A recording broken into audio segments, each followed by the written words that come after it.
I have 9 o'clock. Call this meeting of the Land Use Extension Committee to order. And take the roll, please. Good morning. Jennifer Baradka. Here. Michelle Drobnik. Here. Doug Erickson. Here. Robert Kopish. Here. Jeff Ulrich. Here. Larry Mivas. Here. And Rachel Hoffman. Thank you.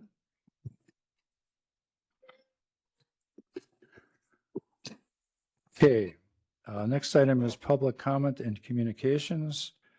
For the people that are here for the public hearings, the public comment will be during that part of the agenda, not at this point, but if anybody else wants to talk about something now, apart from those public hearings, now would be the time. Anybody wishing to speak in public comment? Is there *6? Anybody online that would wish to speak? For those online, we'll handle the public hearing the same as we're handling public comment. You'll have to do the *6 if you want to talk, but make sure you let us know that you want to speak. Any communications? Yes, Bob. Okay, Doug. This is coming from the Township Apprentice. We do our road review, and the question came up about these houses that have excess of garbage, vehicles, trash. We actually have 3 that are quite a little bit worse than everybody else, I guess, if that's what you want to say. I'm gonna have Nick pull up one of these. And we're just kind of wondering what action can be taken, what our ordinance is say. Possibly, do we need to review our ordinances? Just kind of looking for the committee's direction maybe a little bit on this. If you want to show another one there, Nick. Yeah, so I received 3 addresses for review. This one is N4028 Pennington Road. We can pull up W62. So the second one we'll pull up is W6297 Old 8 Road West. This place here, I think there's about 4 school buses in there, probably about 10 campers in there. Beyond all the other stuff, I guess maybe even looking at some point if this will be an environmental hazard also. And the last one is N5214 Chicago Avenue.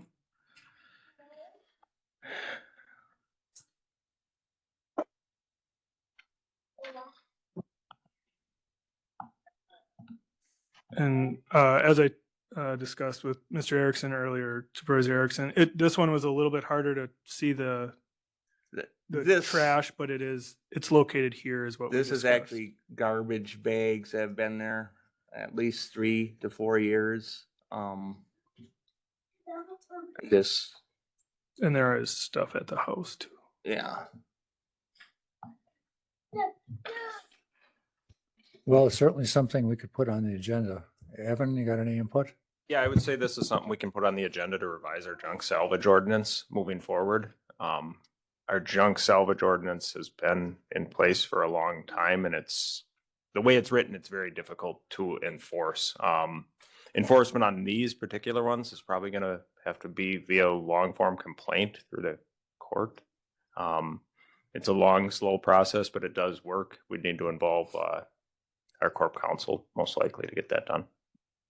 Yeah, So- we're running into some of this issue with the Health Human Services also, and people The garbage specifically is generally an environmental health complaint, not a zoning issue. Yeah.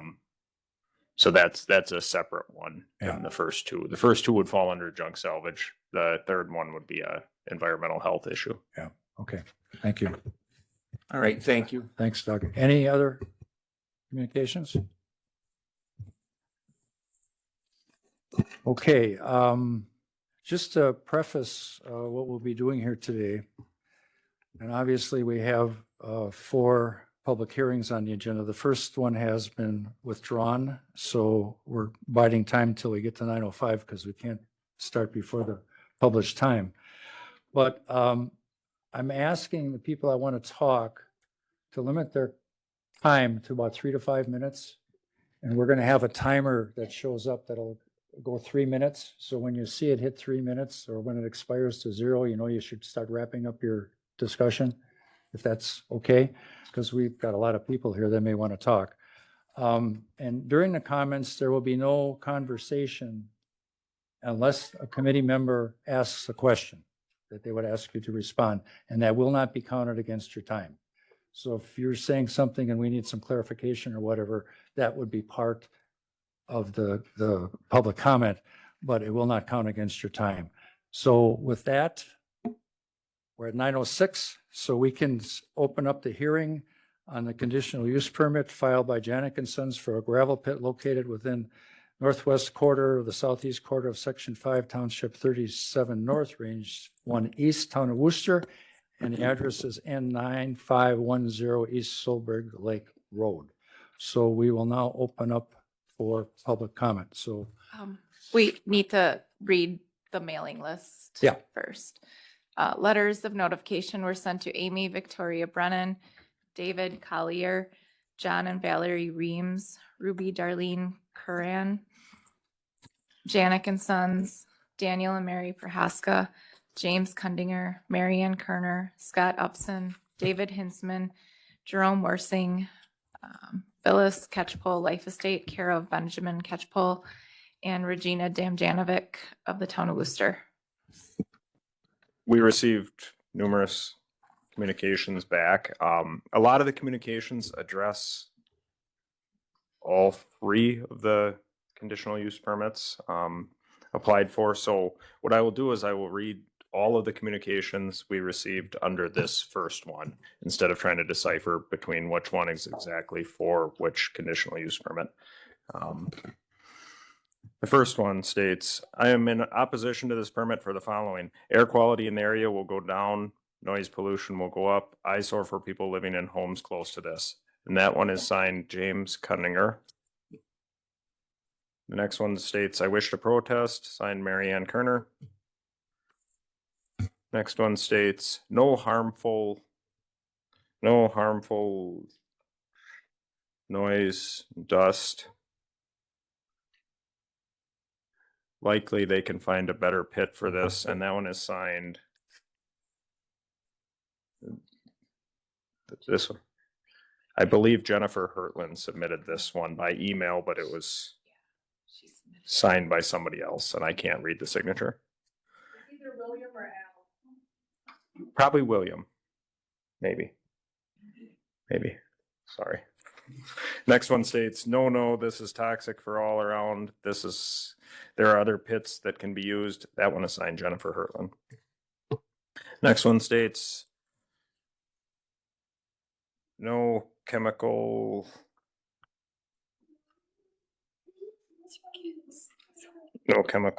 to kids. They can find a better place. That one is signed Al Fusak. Next one states, I am opposed to asphalt plants. The plant will affect the environment, safety, health, and quality of life negatively. Exposure to asphalt fumes causes eye and throat irritation and other side effects. Signed Mary Kurth. Next one states, when reviewing the conditional use applications, notice the following discrepancies. Question 5, answered no. Yes, there will be adverse effects on public health and public safety when a residential neighborhood has increased heavy truck traffic, 100 to 120 loads of material moving in and out of the pit, gravel crushing, asphalt mixing, heavy equipment operating, excavating, and land clearing. Question number 6, answered no. Yes, the proposed pit will affect the character and quality of the area. A farm field being turned into a gravel pit and asphalt plant in a residential neighborhood will change the character and quality of this area and affect the resale values of homes in this area.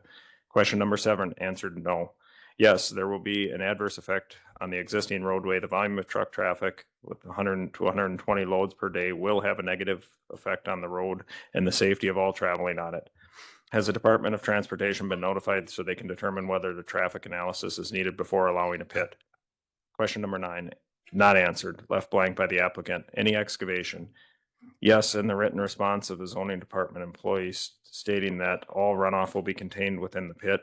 After 20 to 30 feet is dug, there will no longer be the natural layers of earth and topsoil, clay, rock, sand to filter out runoff.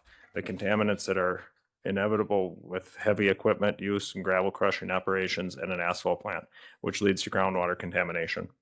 When asked if neighboring property owners were notified, Janix falsely claimed that they had gone door to door. Whose doors did you go to? Who did you speak to? The neighboring property owners were completely unaware of the proposed pit and the temporary asphalt plant they received until they received a letter from the Price County Zoning and Land Conservation Department.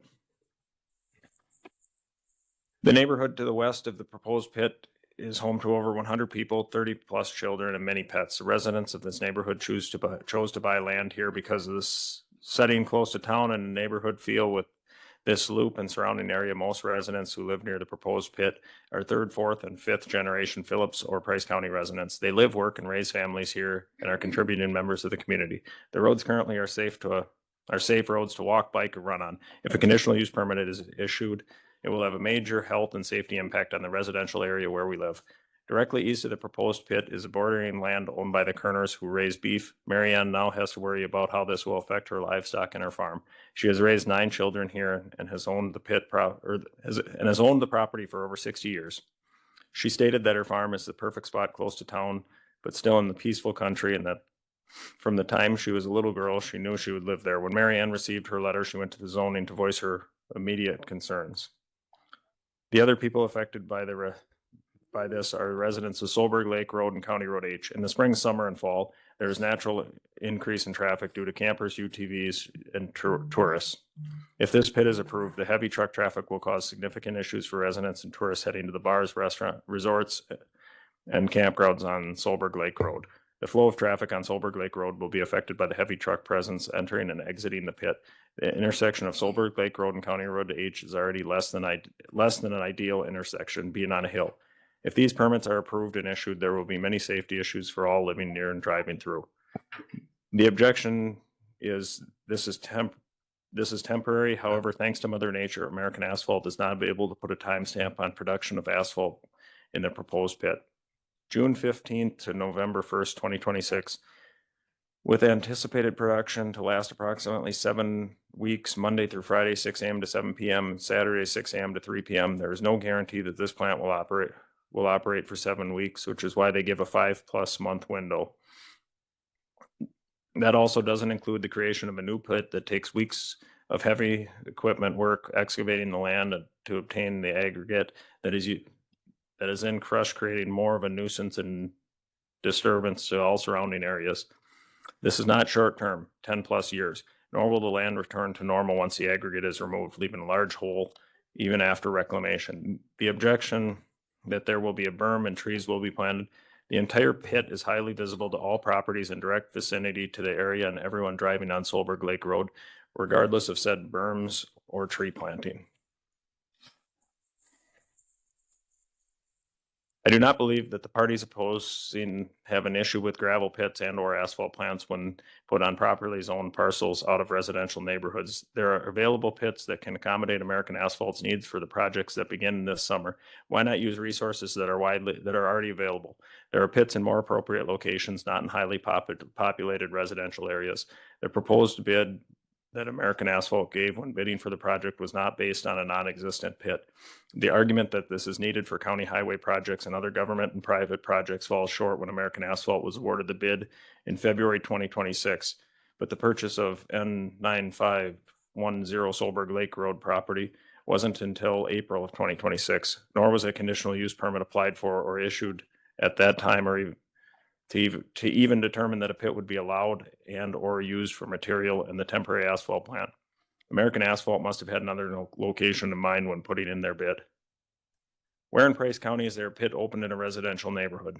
Are there any newer existing pits in such proximity to a residential subdivision? The closest properties are barely 200 feet, and the majority are within 1,500 feet, right out the front window of many of these property owners. They currently live in an area with many active pits that surround. Most of these pits existed longer than the homes. The difference is that people chose to buy and build there. knowing that they are near gravel pits. However, allowing a new pit on a small parcel of land in a residential neighborhood on Solberg Lake Road is unacceptable. The proposed pit does not fall within the general exception rule stating that gravel pits may be permitted in any zoning district subject to approval of a conditional use permit. That is only if the use is designed and located so to not create any unreasonable nuisance and to the immediate neighborhood of the proposed site.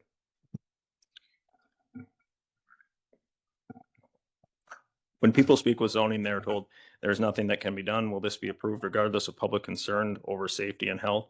What is the purpose of sending letters with this sentence below? The Price County UW Extension Committee welcomes all opinions of the proposed use. You welcome opinions, but then verbally state there is nothing that they can do to stop it. Beyond the above concerns is public knowledge that Janix plans to purchase approximately 15 plus more acres of the field on Solberg Lake Road beyond the recently purchased 15 plus acres that they are applying for the conditional use permit for. Eventually planning to turn 30 plus acres of agricultural field into an industrial gravel pit in a residential neighborhood. For these reasons, I respectfully urge the committee to deny the conditional use permit applications for both the gravel pit and the temporary asphalt plant. Signed, Jennifer Hertland. And then there's a picture of the area on the back.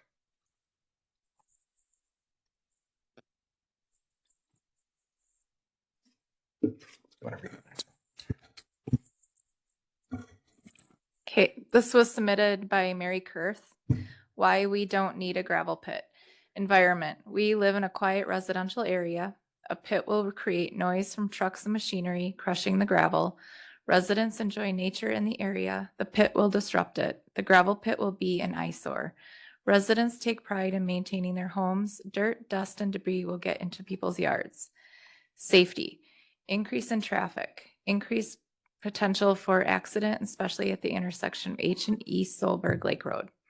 East Solberg Lake Road is not very wide and there is barely a ditch for people to walk on. There are children in the neighborhood. A lot of people bike and it will not be safe with dump trucks taking up both sides of the road. Residents have pets and walk them around the loop. Price County has spent $650,000 upgrading Solberg Lake Park, a larger campground, a better playground, a pavilion, etc. This was all done to encourage tourists and visit and stay while East Solberg Lake Road is one of the main roads people use to get to the lake. Health, air quality, hot mix smells. People would not be able to tolerate the smell. Exposure to asphalt fumes can cause headaches, dizziness, nausea, and eye and throat irritation. Would not be good for the young children's brain and lung development. Gravel extraction and crushing release a fine invisible dust that can cause scoliosis, incurable lung disease, cancer, and chronic breathing issues. Chemicals released like sulfur dioxide and nitrogen dioxide pollute our air. A lot of people run in this area, including the cross-country coach and kids on the team. Water pollution and runoff. Chemicals can get into our private wells from rain runoff. It's not good for anyone to be drinking contaminated water. Solution. There are gravel pits in the area, including Northern Lakes Concrete, Fusak, Karnash, Dragovich, and the County Gravel Pit on Hills Road. Janik and Sons can make a pit by their homes or by their business on Highway 13. And it says, I am opposed to the gravel. This area around the site is residential. The gravel pit will affect the environment, safety, health, and quality of life negatively. Mary Kurtz.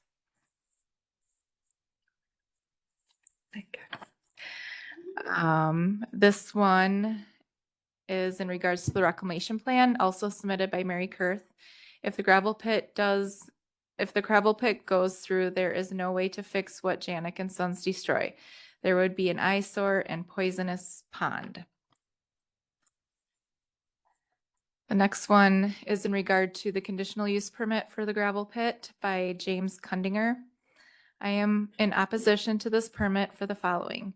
1, water quality could be jeopardized in area wells. 2, home values could go down. 3, air quality will go down. 4, amount of noise pollution will go up. 5, plenty of open pits in area already. Do not need another one. 6, will be a huge eyesore for the area and homes in direct view. 7, seems like gravel pits always just keep growing and destroy the landscape.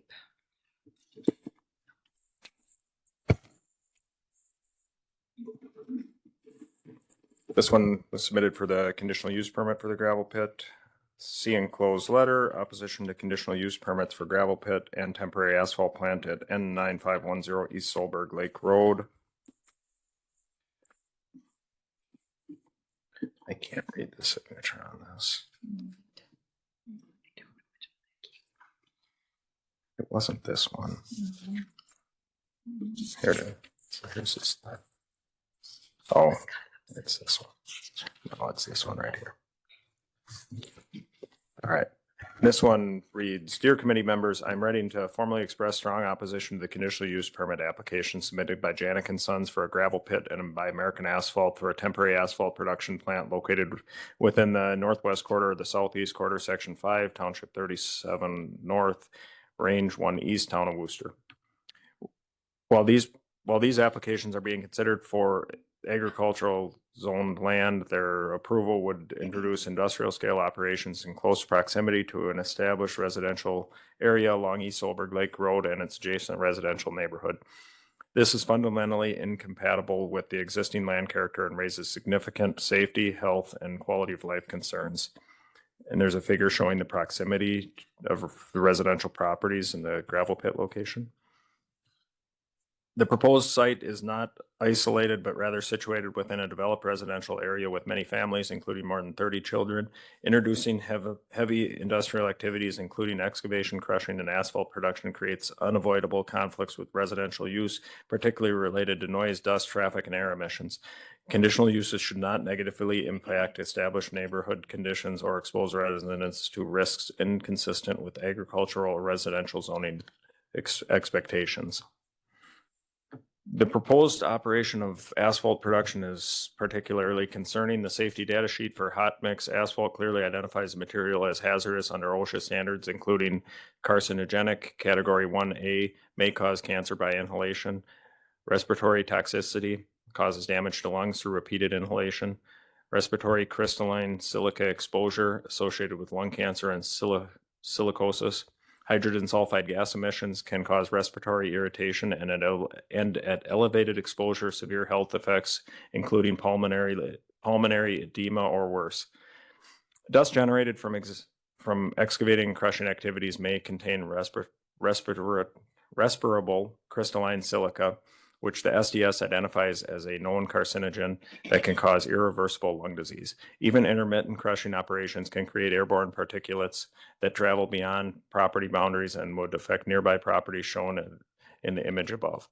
These hazards are not hypothetical. They are explicitly recognized in the SDS and are inherent to asphalt production and handling processes. Allowing such operations near homes would effectively impose involuntary risk to residents, including children, elderly individuals, and individuals with pre-existing respiratory conditions, which, as I've said, is unconscionable. Regarding traffic and road safety concerns, the asphalt plant application estimates 100 to 120 truckloads per day during high production periods. This is a substantial increase in heavy truck traffic and sustained industrial hauling that directly impacts the safety of the adjacent residential neighborhood. Today, many in our neighborhood, including my wife and kids, jog, ride bikes, walk dogs, and enjoy outdoor neighborhood activities which will no longer be safe or enjoyable to do.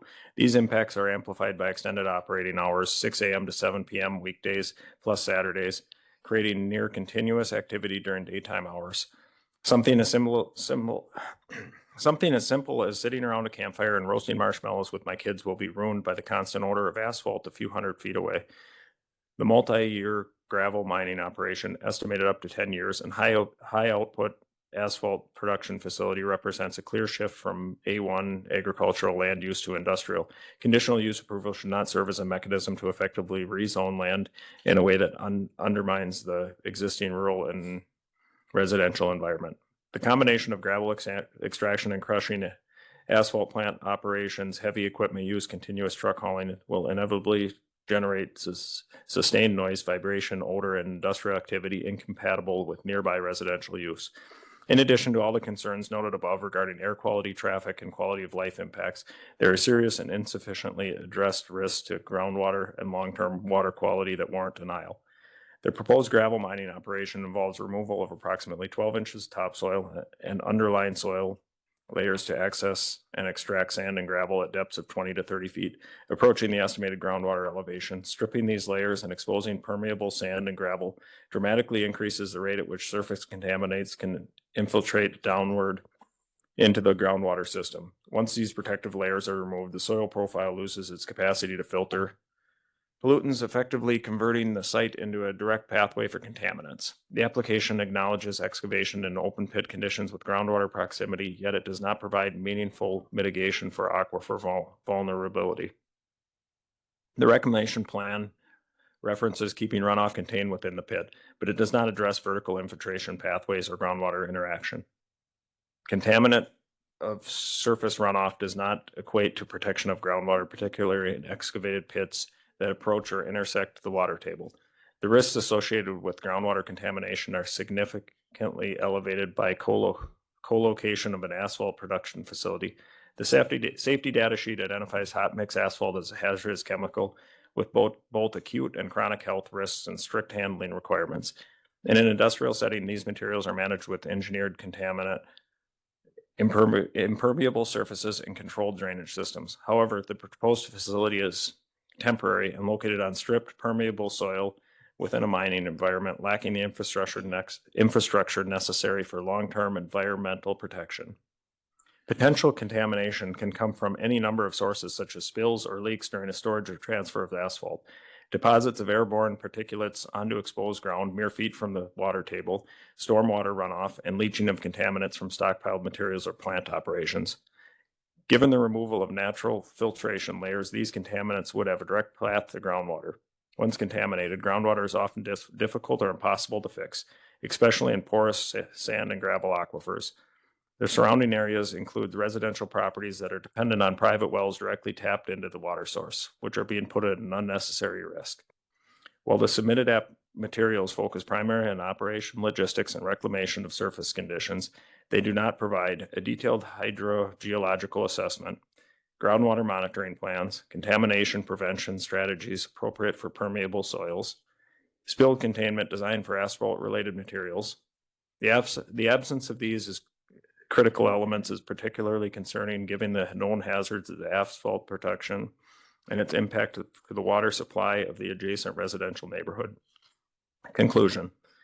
Based on the documented health hazards of asphalt production, the known risks associated with silica and particulate emissions, the projected heavy truck traffic, and the clear proximity to the residential properties and its water supply, the proposed gravel pit and asphalt plant present unacceptable risks to public health, safety, and community character. These uses are incompatible with the surrounding residential neighborhood and the intent of agricultural zoning and warrant denial. For these reasons, I respectfully urge the committee to deny the conditional use permit applications for both the gravel pit and the temporary asphalt plant. Thank you for your consideration. Signed, Sawyer Desito. And then there is also a safety data sheet that was submitted for hot mix asphalt that we will keep on record.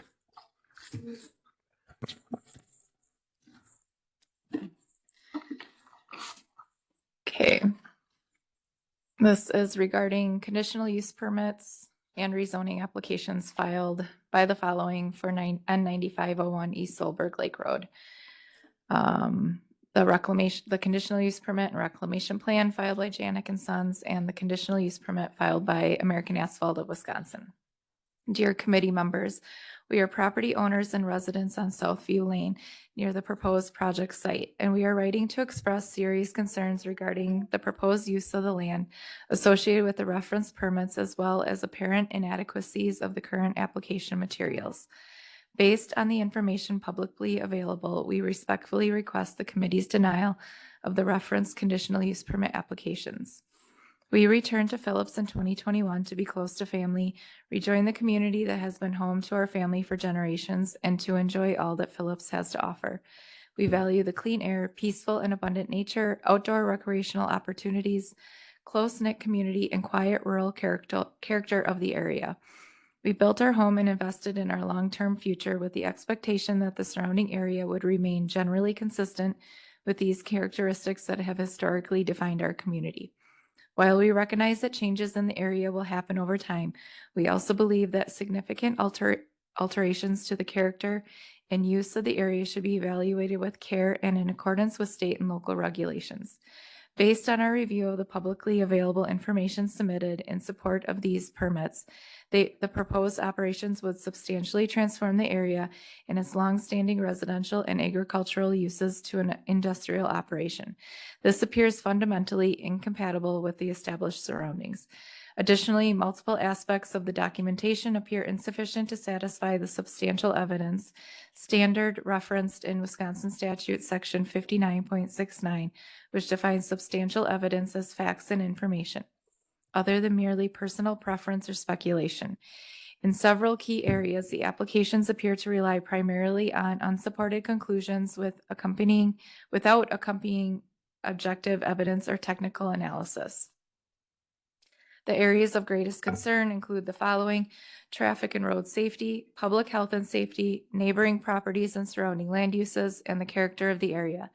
The applications do not appear to provide objective supporting evidence regarding these issues, including analyses such as the following: traffic impact studies, roadway analysis, and safety evaluation addressing the proposed increase of 100 to 120 truckloads per day, particularly in an area used by school buses, children, cyclists, pedestrians, UTV traffic, etc., and on roadways not designed for sustained industrial traffic. Groundwater impact evaluations and mitigation plans addressing potential impact to private wells and groundwater resources.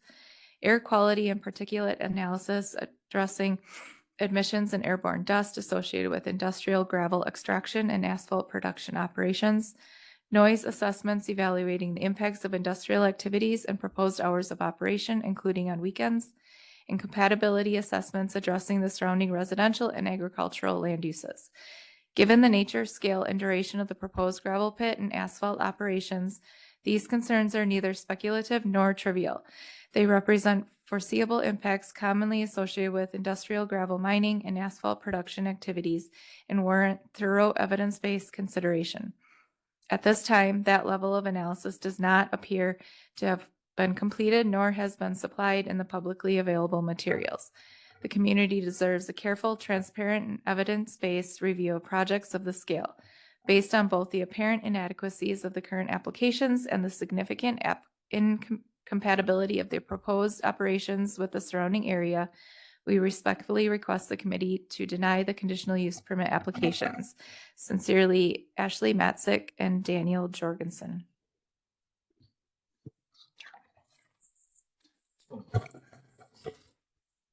The next one states, this one's referencing the conditional use permit for the gravel pit. Mary Ann Kerner signed, "I wish to protest." The next one is regarding the conditional use permit for the gravel pit as well. This one states, "We are in opposition to this conditional use permit. A quick count using Google Maps shows no less than 8 other pits within 2 miles. Enough is enough. Our roads do not need any more truck traffic." So we live in Phillips in Price County area. How many pits do we need? The latest proposal in a very residential area and out in the open right next to a busy road where people continually walk and recreate. That one is signed Kendall and Jane Frederick.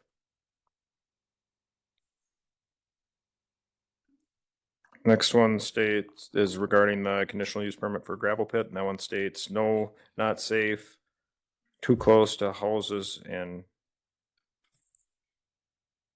something, children," I think. And then it says, "There are better spots," signed William Hertland.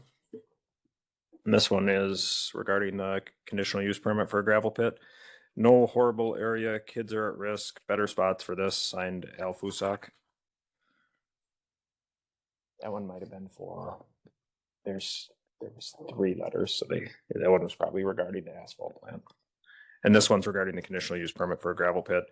"No, there are too many homes and children, animals affected by this, need to be elsewhere," signed Jennifer Hertland.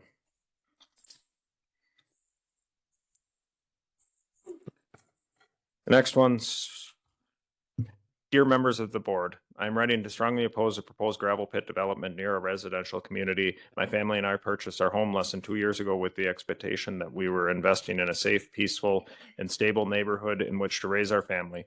The introduction of an industrial gravel pit into this area would dramatically change the character of our community and negatively affect the quality of life for nearby residents. There are already existing gravel pits operating within miles of the proposed site. Given the presence of these nearby operations, it is difficult to understand why another excavation site is necessary in such close proximity to home and families.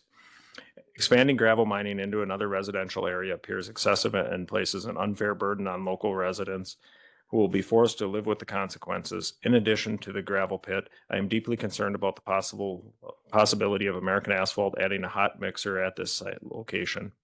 This would significantly increase the industrial activity and bring additional concerns, including asphalt odors, emissions, smoke, increased truck traffic, and around-the-clock operations.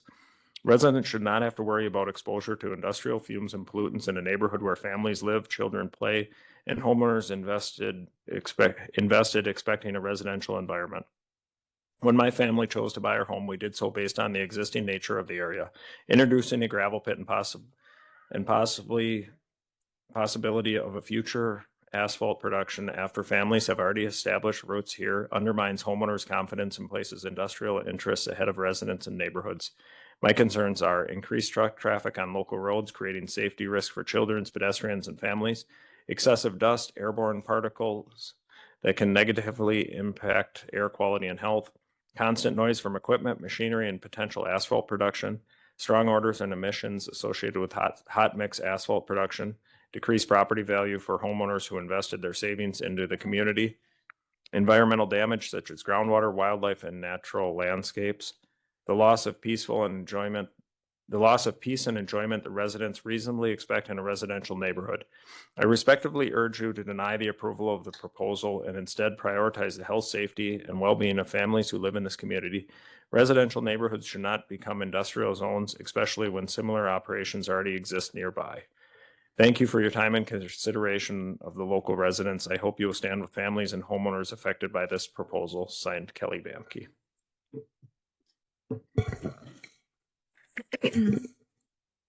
To whom it may concern, we are writing to express our strong opposition to the proposed gravel pit and asphalt plant at N9510 East Solberg Lake Road. While we understand the need for construction materials and economic development, this project would have significant negative impacts on the residents, environment, and overall quality of life in our community. One of the primary concerns is the increase in heavy truck traffic. A gravel pit would bring constant commercial truck activity onto roads that were not designed for that level of industrial use. Increased traffic creates safety risks for families, children, school buses, cyclists, and local drivers. It would also contribute to road damage, congestion, dust, and reduced property values for nearby homeowners. We are the gateway to the Solberg Lake Recreation Area, and the campgrounds recently expanded to allow for more UTV and ATV use.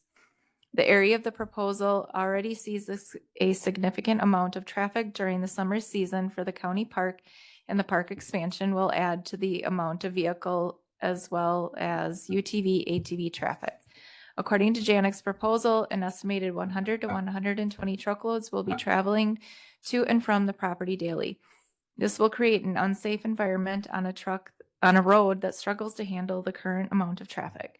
We are also deeply concerned about potential water contamination. Excavation and gravel extraction can disrupt groundwater systems and increase the risk of pollutants entering nearby wells, streams, wetlands, and other water sources. Most residents rely on private wells for clean drinking water, and any threat to groundwater quality or availability should be taken extremely seriously.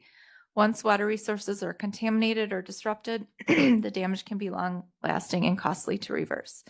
In addition, noise pollution from crushing equipment, backup alarms, and constant truck operations would significantly disrupt the peace and quiet that residents currently enjoy. Industrial noise can negatively affect sleep, stress levels, wildlife, and overall well-being. Our neighborhood is a residential area, not an industrial zone, and introducing this type of operation would permanently change the character of the community. The proposed gravel pit would place the burden of industrial activity on nearby residents while providing little direct benefit to those who call this area home. We respectfully ask the board to consider the long-term environmental, health, and safety consequences before approving this project. Please deny approval for the proposed gravel pit and protect the health, safety, environment, and quality of life of our community. Thank you for your time and consideration. Sincerely, Troy and Amy Grant.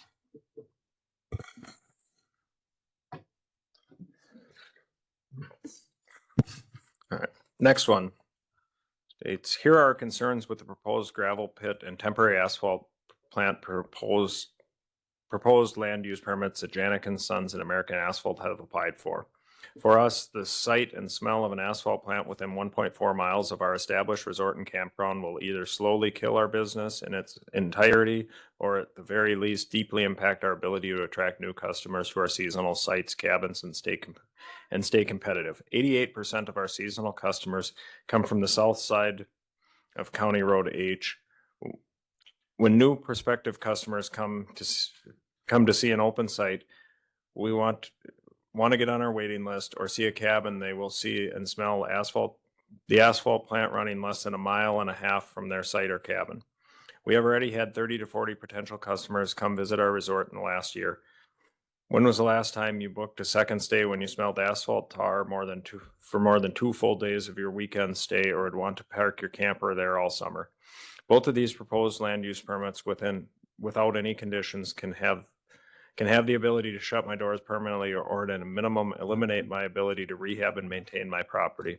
This place is everything to us: our home, our income, our retirement, our life's work, and this proposal without any conditions threatens that. In talking to both Ryan Janik and Matt, the Vice President of American, the last few days, they have both been happy to listen to my concerns, and I believe they are trying to go about this the right way. Also, the need for new roads in the area is obvious and evident. Due to NR 135 stating that Janik and Sons can mine 1 acre at a time without any special setbacks, as is currently zoned, in turn making it uglier, closer to the road than currently proposed, and increasing the environmental impact due to the proximity of people's homes. I have some conditions that I'm recommending in an attempt to lessen the blow to my home, business, and livelihood. 1, a 1,000-foot setback from the road in conjunction with the berms, trees, and grasses that Janik and Sons have already proposed. This is what Sawyer and Taylor County require as well. 2, a condition that crushing at the pit can only happen once per calendar year for no longer than a 3-week period. 3, a condition that the temporary asphalt plant or concrete plants may only operate out of the proposed pit once every 4 years for no more than a 6-week operating period. 4, a condition that any crushing or temporary plant operating periods cannot be back-to-back and separated by a minimum of 90 days each, but may overlap. 5, a condition that keeps a pit its current proposed size forever. I hope this helps in your decisions and can at least limit the impact of this. The closing of campgrounds and small resorts has an adverse effect on the community, as well as taking 200 to 250 customers off your streets every weekend in the summer that support local businesses, small and large. This can also have an impact on the surrounding area, as we are an introductory point to Solberg Lake area, as 30% plus of the residents on Solberg Lake once stayed as a guest at Comfort Cove or other resorts or campgrounds on this lake. This affects property values in the area and time on the market for selling those homes. Signed, Kayla and Joe Wengert, Comfort Cove Resort.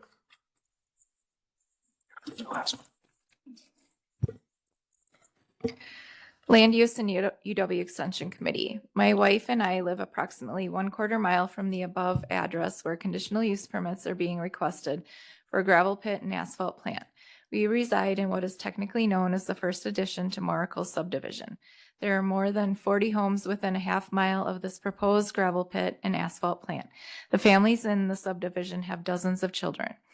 The subdivision is bounded on the south by Loop Road, on the west by North by Westview Road, and on the east by East Solberg Lake Road. This forms what we call the loop. The loop is utilized by the neighborhood people for walking, jogging, bicycling, skateboarding. Children in strollers and multiple dogs being walked are daily occurrences. The proposed introduction of a gravel pit and asphalt plant will significantly increase the noise, vehicular traffic, and dust to an area directly adjacent to the subdivision, as well as introduce upwards of 100 large trucks per day when in full production. It will also become an attractive nuisance, highly likely to lure kids and minors onto the land.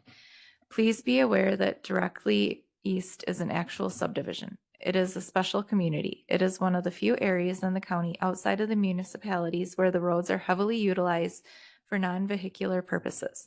When walking the loop, one will invariably meet up more pedestrians than vehicles. The quality of life for upwards of 100 people will be directly and significantly affected if you allow the conditional use permits requested. For these reasons, we respectfully request that you deny the conditional use permits for both the gravel pit and the asphalt plant. We can think of no other gravel pit this close to so many families anywhere in the county. The deleterious consequences of okaying the requested permits will be extreme. Respectfully submitted, Mark and Kimberly Furr. And that's all of them. So we'll move now to the public comment from the people that are here. If you can speak at all of these public hearings. So if you talk now, you can also, it doesn't preclude you from speaking at a different public hearing. So we can start. I've got a list here. I will go down this list. If you want to speak, just A or nay, and then we'll move on. And again, 3 to 5 minutes, and we'll have a timer up there, Meredith, for 3 minutes. And when it hits 3, you know you got to start winding down. So the first person on the list is Marianne Kerner. Are you here? Marianne, you'll have to press a button there so a green light goes on.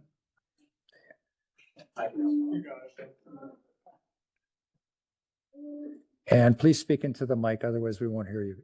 Lower the mic so you're speaking into the mic. Pardon me. Yeah, there you go. Okay, Yeah, thank you. Good morning. I am Mary Ann Kerner from the Township of Worcester. We purchased my property on County Road H in August of 1966. I will be here at this property 60 years this August. We have never had any problems with our neighbors in all these years. To my great shock, I received notification from Price County Zoning the plans of Janik and Sons and American Asphalt of Wisconsin to turn our beautiful surroundings into a gravel pit asphalt plant site.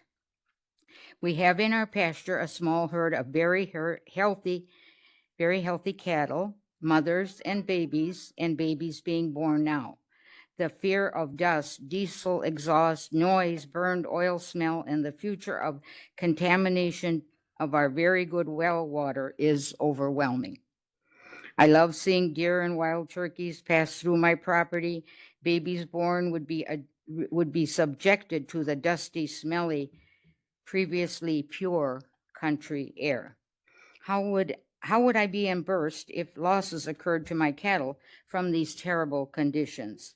I can imagine the damage to East Salberg Lake Road from the heavy traffic of huge trucks with loads of asphalt and gravel and the equipment.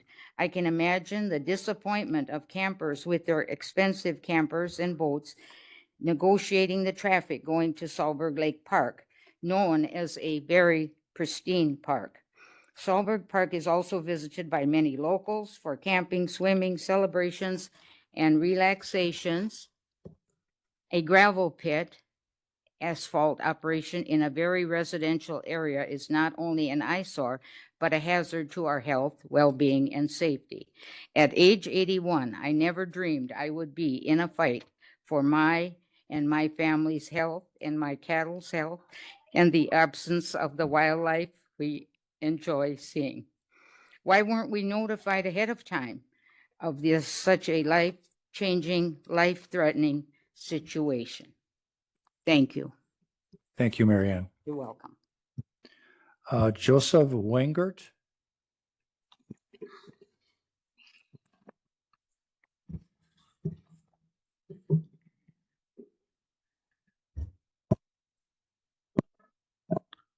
All right. Hi, my name is Joseph Wengert. My wife Kayla Wengert, Oliver, Violet, Oscar, and Twyla. We moved here June 30th of last year is when we closed. The smell of this could effectively close me. I spent the last 12 years building up to a point to do something like this, to provide memories for families like I once had in Turtle Lake. That smell could, you can't tell me which way the wind blows. The smell of this will carry 1 to 2 miles. I'm 1.4 miles away. Would you have a seasonal site at a place that, without any conditions, can have a tar smell for 6 weeks out of the year? 8 weeks out of the year, barring weather? Even be longer? What the site will do to Comfort Cove Resort is hamper our new customer acquisition and lessen the value of those customers. 88% of my customers come from south of Highway H, meaning they usually come up 13 or over on 8, over on H and up East Holdberg Lake Road. It's not so much that they are going to smell it at our campground, but it's the thought. It's the thought that we spent money on this and now we're going to have to smell this for our stay. How do I attract new customers? Most of our customers are reoccurring. Why do they stay if every year or every other year they have to smell tar for half of their summer? This could effectively, the smell could shut me down. The site is going to hamper me and make it more of a slow death. The point that I'm making is that my resort does affect the community as well. I bring upwards of 200 to 250 people there for 10 to 11 weeks during the summer, affecting all these small, going and spending monies at all these small businesses, bars, restaurants, your downtown area, and abroad in Price County. You effectively will take them off the street. That affects everyone. It shouldn't happen.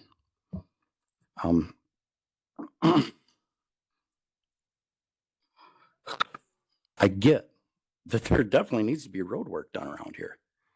There's other places to do it. There's too many options and too close in proximity to this that I don't understand why risking my business, risking my livelihood and how I provide for my family is worth that.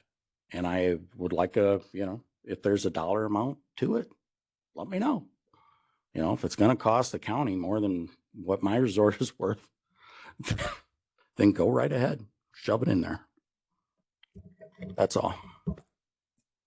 Thank you, Joseph. Before we go on, I'm going to make a couple comments. I was going to hold off until the committee got together, but I want to let you know what we're going to be doing here so you understand when you make your comments. First of all, I did visit the site after our board meeting on Tuesday, so I know what you're talking about and the houses and the relationship between what's being proposed in the residential area. There's a Wisconsin Act 67 that says that we cannot deny these permits outright, and don't get excited, I got more to say, unless there is a substantial evidence that would warrant denial. So part of our committee deliberations today, and possibly this may not happen, we may not finalize this stuff till our next meeting, is to look at this issue about substantial evidence and make sure we understand what that means. This could be an issue, I don't know. We also, though, can place measurable and reasonable conditions on a permit, and that is the intent. Evan and I talked yesterday, and he's got a list of things that we're considering.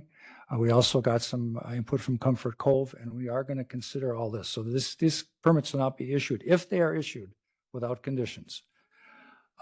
There is a allowance of having a gravel pit of less than 1 acre without a permit, which means you can do 1 acre, you can close it, then you can do another acre, you can close it, you can do another acre. So there is a way to have a gravel pit 1 acre at a time, and we have nothing to say about it. And like I said, after we're all done here, we're going to talk about this, and you're perfectly welcome to stay, and you can hear what some of the stuff we are going to be talking about. So just want to let you know that we're not intending to have conditionless permits. And I know you were concerned about that, Joseph. So that's all I'll say for now, and we can move on. Is Laura Paskill here? There she is. Hi. Hello. My name is Laura Paskill. I live at N9538 with my husband Chad and my 2 kids. The area being discussed is a neighborhood. It's a place where people are outside at all times of day, tending to their yards, playing with their kids, walking dogs, riding bikes, visiting with the neighbors. Just this morning, I stood on my deck with a cup of coffee, enjoying the sounds of the morning. Lots of birds chirping, the squirrels chittering around. It's a really peaceful place. The neighborhood's populated by families. Within a half-mile radius of this proposed pit, there are over 40 residences. Families raising kids here, families who like to watch the deer going in and out, families who trust the water their kids are drinking, families who don't want to see their property values decrease due to noise and potential pollutants. Some of these families have been part of this neighborhood for over 40 years. Some are lifelong residents of Price County. Some, like me, returned to Phillips to raise a family.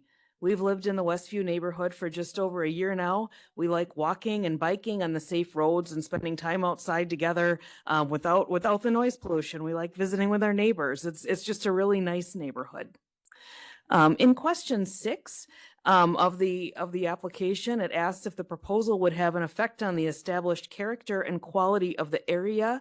They answered no, but based on the reasons I have given and what we've heard in a lot of those letters that have already been read, the answer should be a resounding yes. The answer to question 7 on that same one should also be yes, which that one's the traffic of the area based on pedestrian, cycling, ATV traffic. Solberg Lake Road there doesn't even have a center line. So I look at that and I go, how are we going to manage all of these things that are supposed to be happening on that road? The residents of this neighborhood are not afraid of progress. The majority of people who live in the neighborhood work or have retired from jobs that benefit the economy and the community in Price County. However, we fail to see how placing a gravel pit in an established neighborhood, as opposed to a less populated area with less vehicular, ATV, and pedestrian traffic, benefits our area. I respectfully ask you to deny the conditional use permits for the pit and the asphalt plant, as they threaten the safety of the roads and allow for the environmental and noise pollution of our neighborhood. Thank you. Thank you, Laura. John Reams.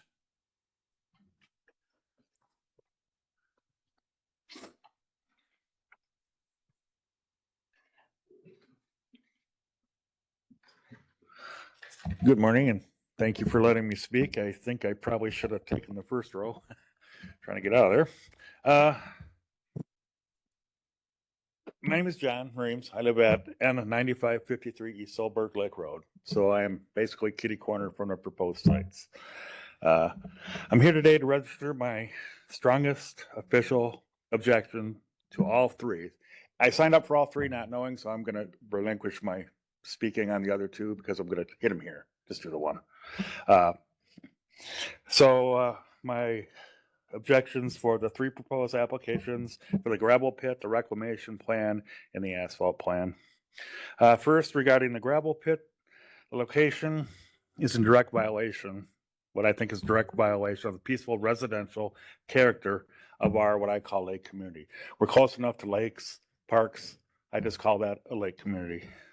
East Solberg Lake Road is, as Ben said before, it's very narrow, a local corridor completely unequipped to handle the heavy multi-ton industrial traffic this pit will generate. This creates immediate blind spots and local hazards for families, cyclists, property owners. The intense digging, crushing, and constant low-frequency noise will permanently degrade our property values and the quiet enjoyment of nearby homeowners. The asphalt company, I'm going to tag on to a little bit of what you said about the possibility of having 1-acre pits. What does that do for the asphalt plant? You can have a 1-acre pit with an asphalt plant in it. Doesn't sound very regulated or controlled. My biggest complaint for the asphalt is the noise, the smell. I'm going to shorten it up. Basically, everything that everybody has already said, the blow over, the prevailing winds taking pollutants very far. The reclamation plan, as I've heard discussed in letters, is not really a complete proposal for a reclamation plan, I don't think. There's no condition on how high the berm must be. So maybe that's something the committee will take up about what is a berm? How high should it be? What's really going to protect when they're done, the ground to water, when you're going 2 to 3 feet above the water table. What's really going to keep those contaminants and pollutants after it's closed up where they belong? I just can only ask that the committee really consider denying the proposals based on what they're hearing today. And I appreciate everybody for giving me the time to speak and for showing up today. Thank you. Thank you, John.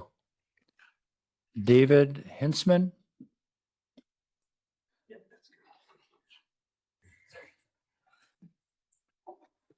Morning. Good morning. Thanks for having me. I'm John's neighbor. I think everybody's kind of spoke off the letters of most of my list. Not a good idea for our area or our neighborhood. It all bases down to seem like everybody wants to talk about money, what it costs. If you take 40 homes and you depreciate their value by 25 to 35%, being around a gravel pit, that's a huge loss to the town of Worcester and to Price County. The other one is my health and safety of all of our residents. If we do contaminate groundwater, what's my house worth with a polluted well? What if they hit the aquifer and we have no water? Where are we at then? What is Price County going to do for our families? That's all I got. Thank you. David, could we get your address? 9439 East Solberg Lake Road. Okay, thank you. And I don't know if I miss saying that before, but you should give us what your address is when you speak. Thanks, David. Mary Kurth?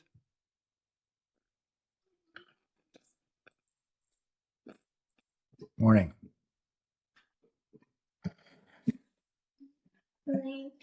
Let's start. Oh, all right. Hi, I would like to thank all my Name and address. name and address, Mary Kurth. I live in N9465. This is right across from the Proza gravel pit. The entrance of it is right there. I mean, all truck traffic is going right at me. There's no buffer. Nothing's going to save me when the driveway and my land is right there. So everything's coming at me.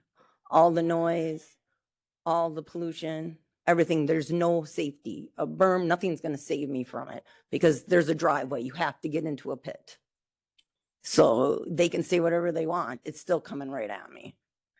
I live there with my daughter, who's in high school. I have pets. I have 2 dogs. They got to be outside. I don't know how, they can't stand thunderstorms. How are they going to take all this noise from all these trucks and the gravel pit, extracting gravel and crushing it? I mean, there has to be a reason why they didn't make a pit by their house, by their business. People, they should ask themselves that question. Why didn't you do that? You had other land that you could have done it on, but you chose to purchase land that you didn't need to purchase in a residential area. I don't know why they weren't made to do a study for the environment and the community, how that would affect us. Then they would know what our community is about. Because if they did know what our community is about, they would never propose this in the first place because you would care about it. I mean, when I bought my house, I was so happy. My neighbors are friendly, welcoming. We walk around the loop. I walk my dogs. Everyone says hi. It's a wonderful place to live. And why someone would want to ruin a wonderful place to live is beyond me. But besides the fact, what it's going to affect the whole community. When you do this and you ruin the tourism in Price County by having people that come out of town, drive down that road and smell the fumes and they're not going to come back. They're going to go somewhere else.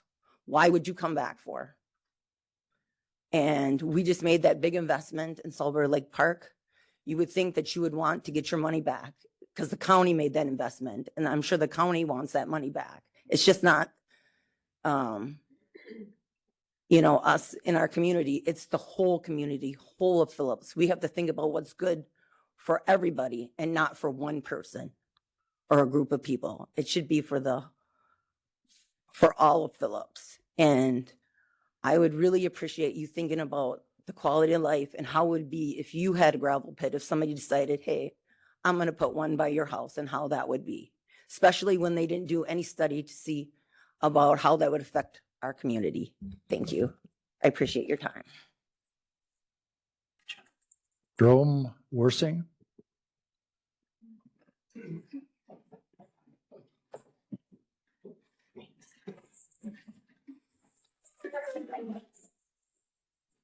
Thanks for having me. My name is Jerome Worsing, N9522 East Silver Lake Road.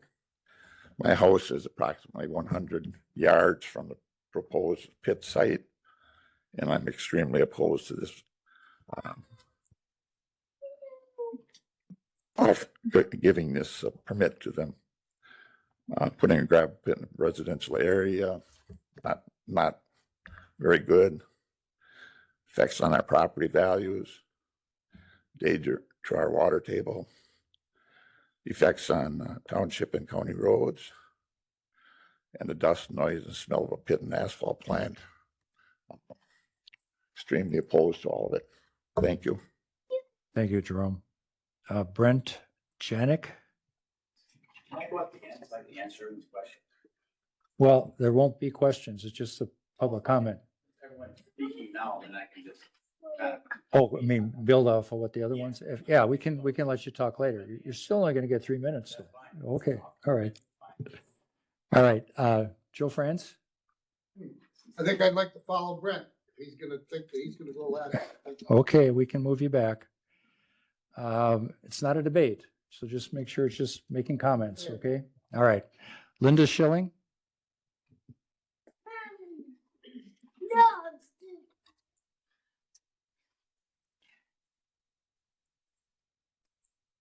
We're on. All right, is it on? Okay. Linda Schilling, N9462 Westview Road. I'm just going to show you a picture and read the names of the people who actually live in the loop. These people, everything else has been said already. These are real people and real kids. They walk this road, they live here, they breathe the air here. We were here first. It's just not fair to plop something so horrible in our backyard. From my backyard, I can see that field, even though we are on the other side of the loop. Here are the names of the people this will affect. Lacey Betcher, Tex McDonald, Amy McDonald, Joseph Wengert, Sawyer Desitel, Katie Desitel, Kirsten Gabay, Valerie Reams, Kirk Bodonovic, David Hisman, John Reams, Kelly Bamke, Sarah Huggard, Jake Huggard, Scott Upson, Megan Peterson, Mark Peterson, Laura Paulskill, Amy Grant, Troy Grant, Rachel McCormick, Amy Ring, Marianne Kerner, Brian Kerner, Jim Gabay, Mary Kurth, Jacob Hecker, Carolyn Gabay, Teresa Esterholm, Joe France Jr., and Joe France Sr., Nick Gabay, Danielle Schmidt, Josh Smith, Bill McCormick, Linda Schilling, Keith Bodonovic, Susan Jones, Suzanne France, Darren France, Pete Jones, and Brenda Jones. All of these people are not in the loop, but 99% of them are. What can I say? Thank you, Linda. And I'm having a little time with this. Is it Ryan Wasella or WCELE? Am I saying it right? No? Nobody? Okay, we'll move on. And this is this Lars Janich? Yarnich? No? Rick Zimmerman. Virginia Palmer? No, I'm not gonna speak. Mike Palmer? Not gonna speak. Sawyer Desitel?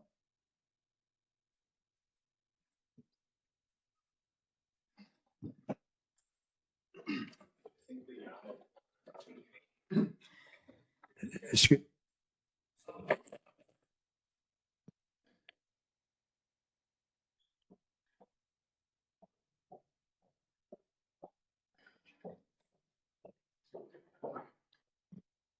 Go ahead, sir. Thank you. My name is Sawyer Desatel. I live at N9512 Westview Road.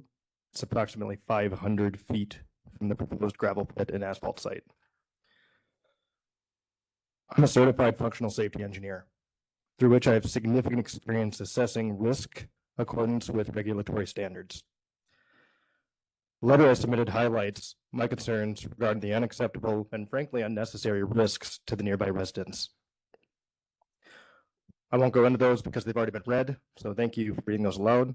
Instead, I'll use this as an opportunity to really address what really matters to me and my family. I wanted to highlight that I have 4 kids, ages 8, 10, 12, and 13. We have a swing set, trampoline, fire pit, and generally just enjoy being outside,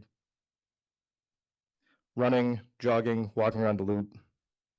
The proposed site is line of sight from my backyard. I can look out and see it. As I mentioned in the letter, sitting around a campfire and having marshmallows is going to be a thing of the past. I don't want to have to worry about noise and dust. I don't want to have to worry about it making my kids want to be inside. We know how difficult it is today to try to keep kids outside, keep them outside, keep them off screens, have them enjoy the environment. We don't need another reason for them to come inside. More importantly, my wife and I don't want to have to worry about what they're breathing. We know from the safety data sheet the type of contaminants that'll be in the soil. When crushing happens, that'll get into the air, that dust will travel past property lines, it will be breathed in. That is a very difficult to mitigate situation. The duration of the proposed project is 10 years. My youngest daughter is 8. So that means her entire childhood gone, the rest of it. And that's if the adjacent property next to it isn't then acquired and similarly positioned. The impact of the property values is known. So even if we wanted to leave in an unacceptable situation, we'd be trapped.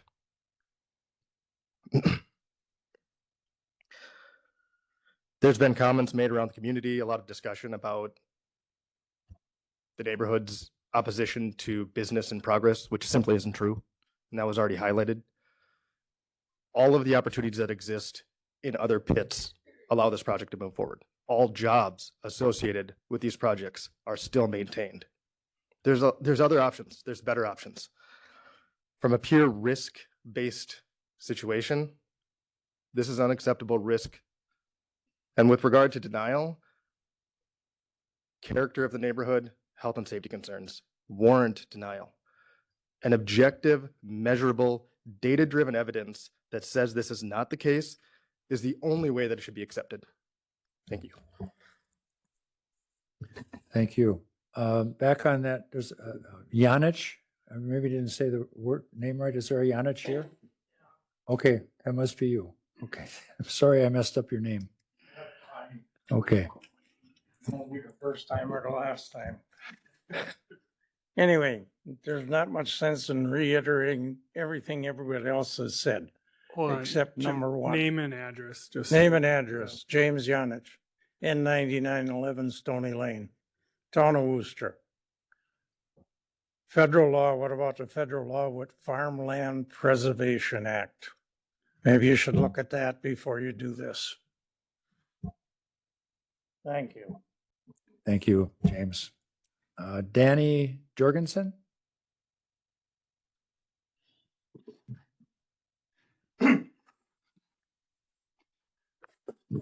Thank you all. Danny Jorgensen, W6861 Southview Lane in Worcester. I think most of the topics we've already talked about: environmental health and safety, impact on the character of the area. I think one of the big things that I want to highlight here that has also already been brought up is just the woeful inadequacy of the application permits. What amounts to a nothing bad's going to happen. Trust me, there's no data, no information provided around studies about the environmental impact, about the risk of groundwater contamination. And just want to highlight that along with what everybody else has said in their letters in terms of the impact on the area. Thank you. Thank you. Ashley Matzik.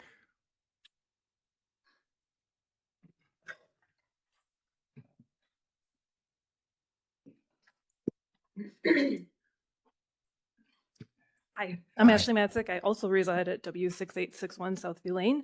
And yeah, I guess just again, to reiterate what everybody else is saying, all of the concerns, but I think that if this plan does need to go through, we all deserve transparency, data, and understanding of why these decisions are being made. Again, to reiterate what Danny and others have said, there hasn't been enough evidence supplied as to why these things are permissible or as to why they wouldn't have impact. I think it's purely just based on speculation and convenience. And I guess too, I just want to thank the public engagement here and the rallying around our neighborhood, because it is a beautiful place to live. I grew up here, like my mom grew up with Linda. I live on my grandpa's property now in that area.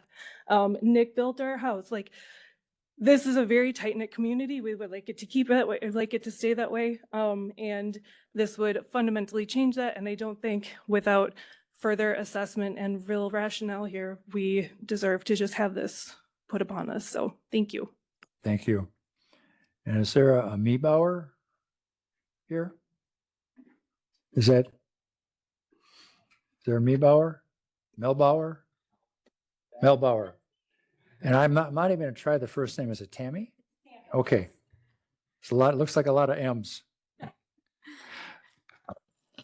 My name is Tammy Melbauer. I live with my husband, Charles. We're on N9533 East Sahlberg Lake Road. We're probably the only people in this room that consciously moved to Phillips with absolutely no ties. And what attracted us to the area is the beauty and the community and the friendly people. We request that the County Zoning Commission looks at the conditional use permits.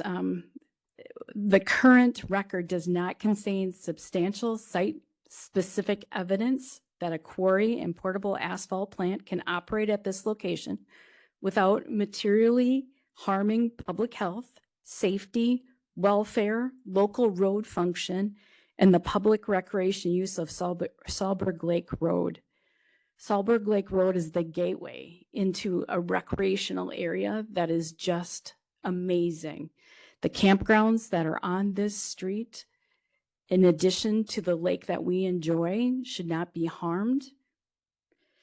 At a minimum, the applicant should be required to provide competent evidence on a site layout, operating limits, dust control, traffic impacts, and permit status before the county can reasonably find that a proposed use satisfies applicable conditioned use standards. As previously mentioned, when you look at the conditional use permits that are here, they either found that there was going to be no impact or they left it basically blank. And considering the amount of change that would occur on that location, that is just unacceptable. And I do believe that we need to look into this further and make some determinations. The reclamation plan is also lacking detail. I work in transportation. I have worked for Schneider National Trucking for 38 years. I know what commercial vehicles can do when they're in an accident with 80,000 pounds, and I also understand what they can do to roadways and residential neighborhoods. I have seen the worst of the worst working for the number 10 top carrier in the United States. Traffic is a huge concern for me in this area, and putting 100 to 125 commercial vehicles in that area on any given day in a residential area is just unacceptable. The DOT says that Highway 13, right across from this location, sees an average of 500 commercial vehicles per working day. So think about Highway 13 and 500 commercial vehicles out there, and we want to put 125 commercial vehicles within a residential neighborhood. That is very concerning to me. In closing, I did put together a document. I was a little late to the party, so I didn't send it in, but I will give you a copy of it, and it's just for the reference. Thank you. Thank you, Tammy. Is there a Nick? Is it Gabay? GABA, and then I don't know what the next letter is. What is the name, sir? Nick Gabay. Gabay. Oh, I got it right. Yeah, you got it. Oh, good. Thank you. Address W6860 Southview Lane. I wasn't gonna speak, but I guess I walk in and I see all my neighbors here. You know, I think you just gotta ask yourself, just because you can do something, doesn't make it right. You know, we live in a beautiful neighborhood. I grew up in this neighborhood. 40 years ago, we built our first house in the neighborhood. Laura, who was in here, lives in that house now. Left the neighborhood, moved to the cities, wanted to come back to a small community to raise my kids. Wanted to move there. So been there for 40 years. My parents lived there for quite a few years. All their grandkids live on the loop. So we've talked about all these impacts, environment, all this and that, but I think you just got to ask yourself, does it make sense to put something like this in a residential neighborhood? If you haven't been out there, go visit it. Walk the loop with us, right? We're all there. Every night you see people walking the loop, kids running around, kids taking their bikes around. 40 years ago, I was riding my bike around the loop. Now my kids do it. Would you want your kid to be riding around when you got all these trucks on the road? It makes you a little nervous, right? So I think you got to ask yourself, if it was you and you're living in an area, nice, beautiful residential neighborhood, a lot of wonderful neighbors, would you like to be in those shoes? So we'd like to keep it a beautiful neighborhood and just ask that, you know, you put that in consideration when you decide on this conditional use permit. Thank you. Thank you, Nick. And Evan Evanson?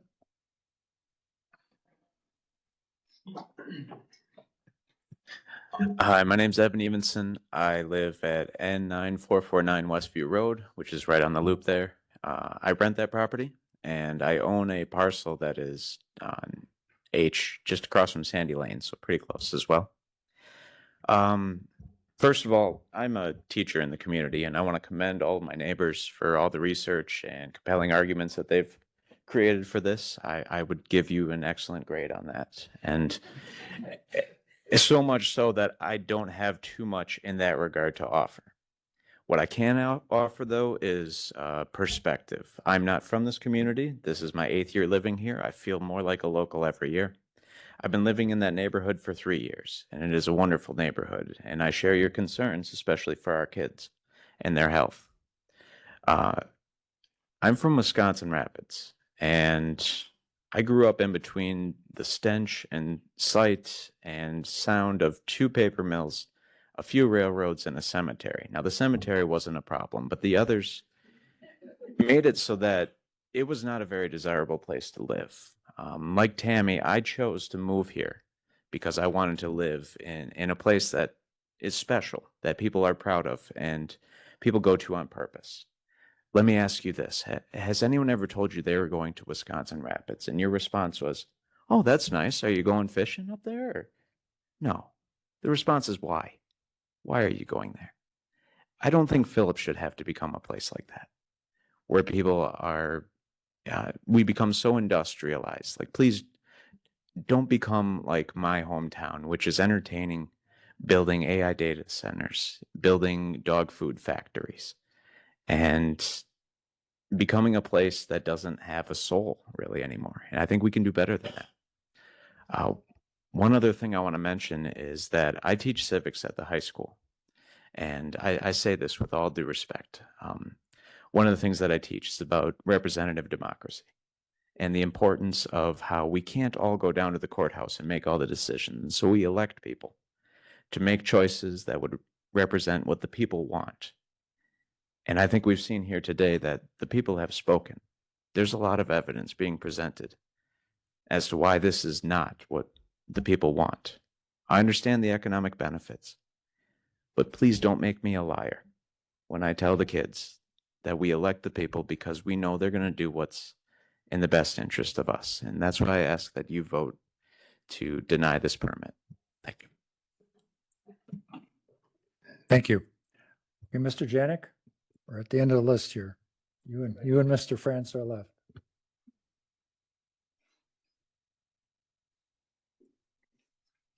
You guys kind of know what I'm talking about.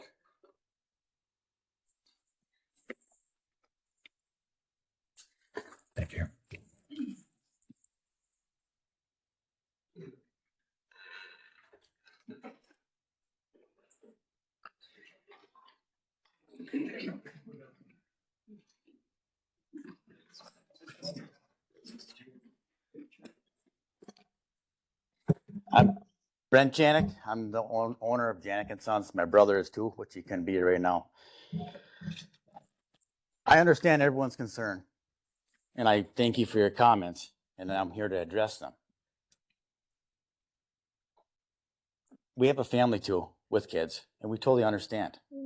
We grew up in this area too, but we have a business, a gravel business, and we need a pit of our own. As we mentioned with the Act 67 and the 1 acres, we are going to put a pit there, but we want to follow the laws and the guidelines and the conditions. That's why I presented everything I gave you guys there is our vision, our first draft. You know, it's going to kind of cover every area so everyone's concerned here. I put on there. The traffic. Sorry, where's my copy of this picture? I'm putting it on the screen right now. Thank you. The traffic, it's basically going to be the same for the for the gravel, because right now our gravel pit is on Hills Road, and we're driving through that area. Now with the new pit, we wouldn't be going to the north anymore.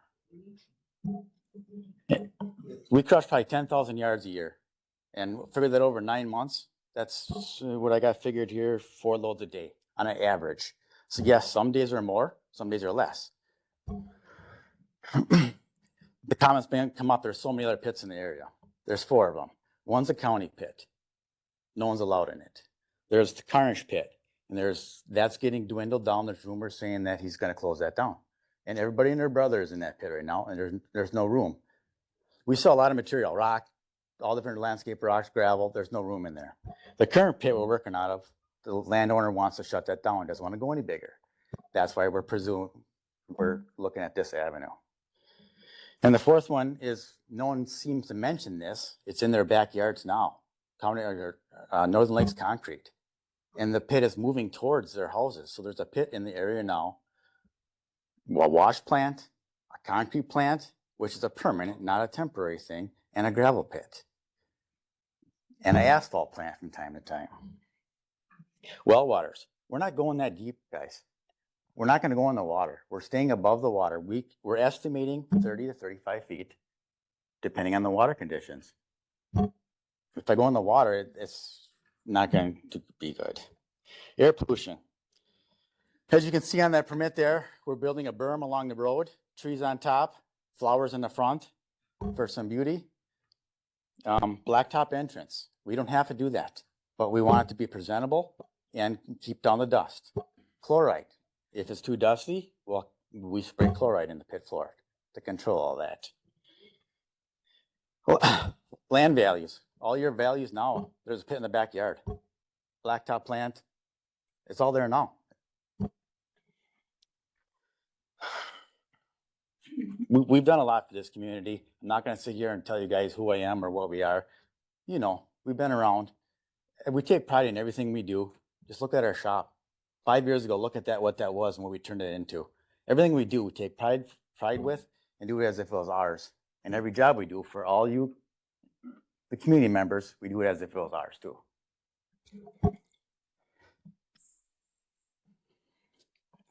Donations. I mean, we're constantly doing everything for our community as possible. Donate to the schools, splash pads, the ball fields. Does anybody know here, whenever a family loses a home to a fire, we get a call in the middle of the night to go help them? That family doesn't get a bill because we've been there. My family lost their house to a fire too, along with my dad. So we know exactly what a small community is like. So thank you guys for taking the time. Thank you. Mr. Franz?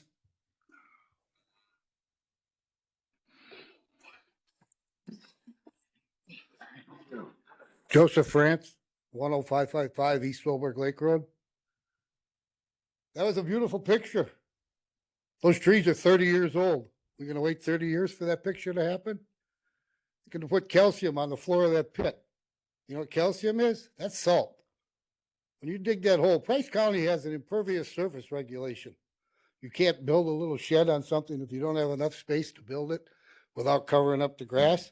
Well, how about let's take that grass away and dig a hole 20 feet deep and let's see what soaks into that one. I've had a lot of experience with asphalt plants. We'll speak on this later.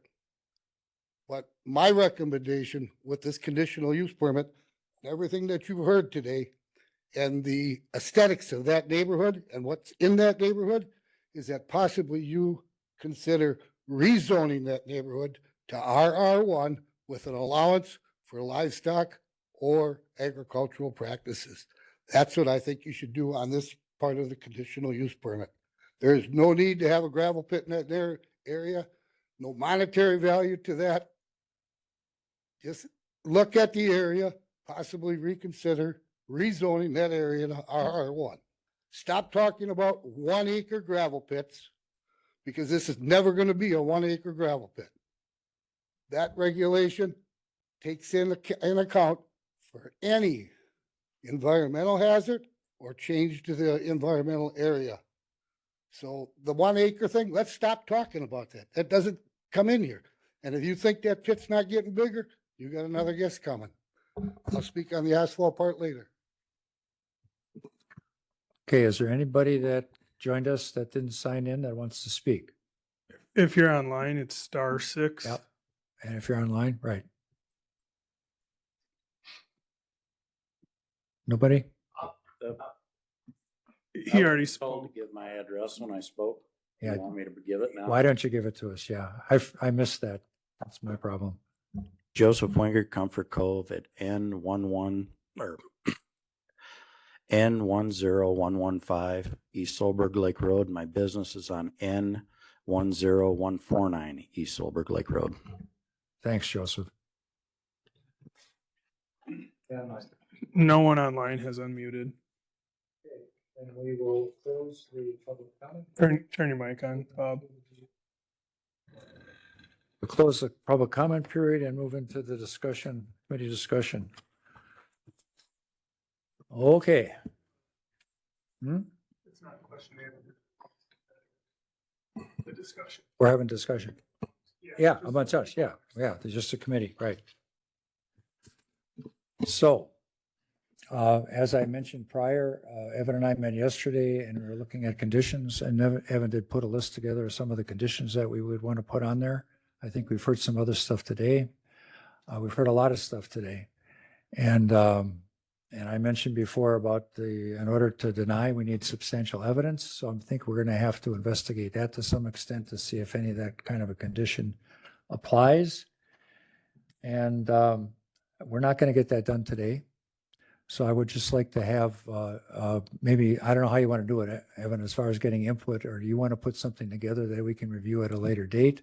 Also, I would invite anybody in the public, if there are conditions you think should be on this, let Evan know. Maybe something we're not thinking of, so we can incorporate that into our thinking and go from there. What do you suggest? Yeah, I think we need to meet with, well, we've got the letters, we heard the testimony, we've got the evidence. We can go through and discuss possible conditions. We're going to have to meet sometime before now and our June meeting to take a look at options for possible conditions. Take a look at the substantial evidence that they talked about, possibly have Corp Counsel review and see what our options are on that end.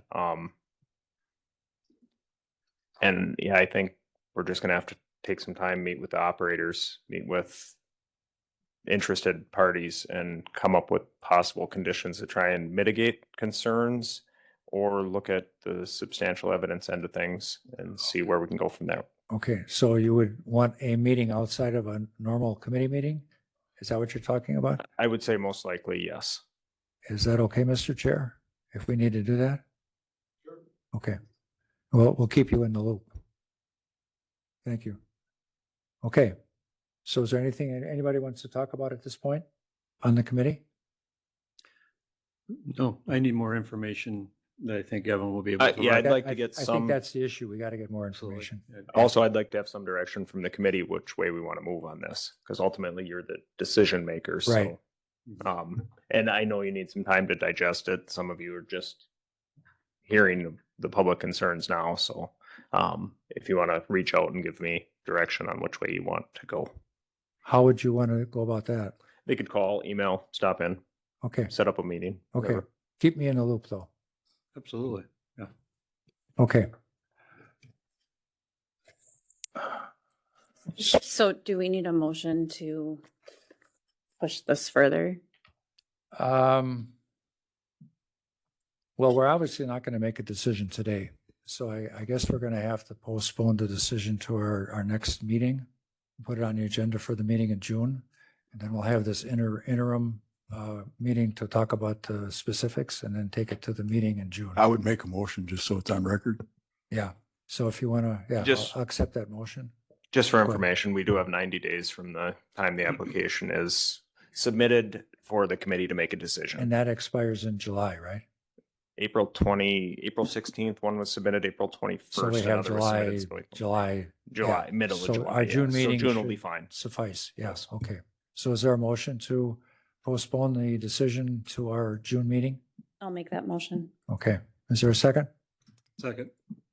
Okay, any discussion on the motion? All in favor, I'm say sorry. aye. I'm Oh, sorry. Who is the second? Sorry. Yeah. Oh, thanks, Jeff. Okay, all in favor, say aye. Aye. Opposed, no? Okay, that'll get taken care of in June. So we're well past 9:10. We'll now open the public hearing on the reclamation plan filed by Janik and Son for a gravel pit located within the northwest quarter of the southeast quarter of Section 5, Township 37 North, Range 1E, Town of Worcester at 9510 East Solberg Lake Road. Letters of notification were sent to Amy Victoria Brennan, David Collier, John and Valerie Reams, Ruby Darlene Curran, Daniel and Mary Prohaska, James Kundinger, Marianne Kerner, Scott Upson, David Hinsman, Jerome Worsing, Phyllis Ketchpole, Life Estate, care of Benjamin Ketchpole, Janik and Sons LLC, and Regina Damjanovic, Town of Worcester.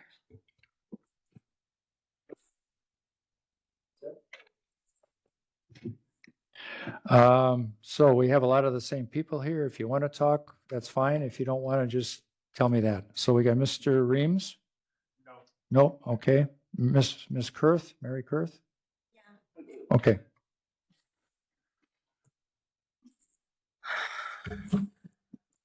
I would like to say, it's easy to put up a picture and We- imagine that We it's need gonna your be name and location, sorry. Well, the thing, you said my name. Yes, it's Mary Kurth. I live on N9465. Thank you. Okay. And it's easy to put up pretty pictures and say, oh, that's what it's going to look like. The trees, the full, that all takes time. It's not going to look like that. In 10 years, it won't look that good. I have a beautiful yard. I've been putting flowers in it. It's still not this everything I want. And that all takes time. Trees don't magically grow, 20 feet, 30 feet. It all takes time. And like he's saying with the flowers and all that all takes time too. It all has to take time to develop. A little chunk of blacktop in the front's not going to change the dust. The calcium chloride, that's still scary. I don't want to breathe it. I don't want in my groundwater. I mean, he says he cares. He cares about his own house and his own thing, because if he wanted to, he could have a gravel pit by his house. He could have a gravel pit right there on 13 by his business. You would think, boy, that would be, if it's so good, it would be very convenient for him. The less Ms. driving, your Ms. products Kurth, right Ms. there, Kurth, you're on a main excuse me. road. Ms. Kurth, please don't get into the criticizing the yeah. other people's stuff. And this has Yeah, to do with but the, yeah, rec- but this the- has the- to do with the yeah, reclamation yeah. plan, okay? I got carried away. Okay. Sorry. When you live right by it, you get carried away. But he's digging a hole. You can't, there's no way to fill it in. It's going to be a hole, probably end up, I don't know, because we're gravel and sand, if there'll be a pond or whatever, but it's not going to be pretty. Going down from 20 feet, it's still, that's all you're going to have is a pond. There's no way to make it look pretty. There's no backfill. It's not like you're taking out from a hill. You're digging down in the ground. And if it holds water, all there is going to be darn mosquitoes. because you're not putting anything good into the ground. It's not like you got calcium chloride, their dust, the oil, the gas, anything they spill on that will be in the pond. And I'm there. I have no choice. I can't leave. I got 25 years to plan that house. Nobody's going to buy it. So that's what I got to look at. And it's not going to look like that. It's going to look like an eyesore. Okay, thank you. Jerome Worsing, do you want to? No? Brent? Janet, do you want to talk again? Joseph France, you want to talk again? Sure. This would be short. Joseph France, N10555 East Solberg Lake Road. Reclamation. You can't dig a hole 20 feet deep and put back what Mother Nature put there, what our glaciers put there. This is all natural, what we call natural. This is how the earth was created. Nobody will argue that. You can't run in there with busted up concrete, fill a hole that you dug, try to make it level. You can't do that. Okay, this is a residential area. What you can do with a gravel pit is look around the country. Go talk to Waste Management. Maybe they want to put a dump station there. And let's build a ski hill out of a gravel pit like they've done in other areas like Oconomowoc. Let's put a methane gas plant like they did in Menominee Falls, Wisconsin. That's what you can do with a hole in the ground after you dig a gravel pit. You want to go to Kentucky, they mine coal. Mining has been a practice around this country forever. Mining needs to happen. But you got to have a plan, and a plan in a residential area like this has no place in Phillips, Wisconsin. You guys have the power to change the zoning regulations there. You can't fill that hole back up. You can't make it look pretty and put back what Mother Nature gave you. So again, like I said, I think your only option is to rezone that area to RR1 and put this gravel pit. If they need it, they can buy a different piece of property. It's not 1 acre. It doesn't fall under the state statute that you keep quoting, because it does environmentally affect all the neighbors in that area, and it aesthetically affects every neighbor in that area. So that's your option. Rezone the area RR1. Thank you. Linda Schilling? No? You said no? Roger Walk? No? James Yanich? Sorry. And Rick Zimmerman? No? I ask the question, but can someone speak on my behalf? That's here. In my place. Yeah, I'm fine with that. Who? Oh, yeah, sure. Okay. That's fine.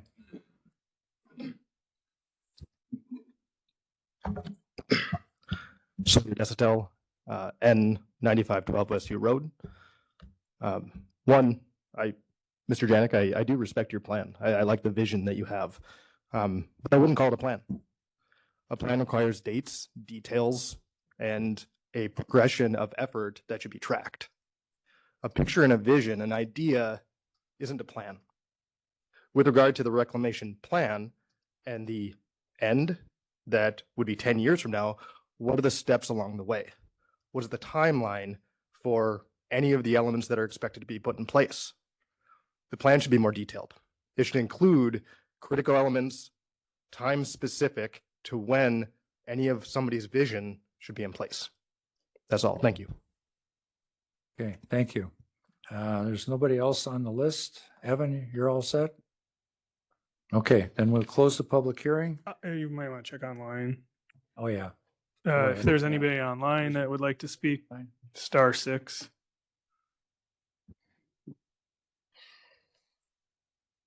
Nope. Nope. No. Okay, close the public hearing and move into the decision part of the agenda. And as we did before, since we're postponed that decision, I think we need to postpone this also because the two go together. So I would entertain a motion to postpone the decision on this item to our June meeting. Mr. Chair, Yep. can I ask Evan a question? Sure. Have we heard from the township of Worcester at all? On this We issue? haven't, no. I'm just wondering if it's I came think up they- at their meeting at all. I was contacted by the town chairman and another member of the board, and we discussed it briefly, but we didn't get anything official from them. All right, thank you.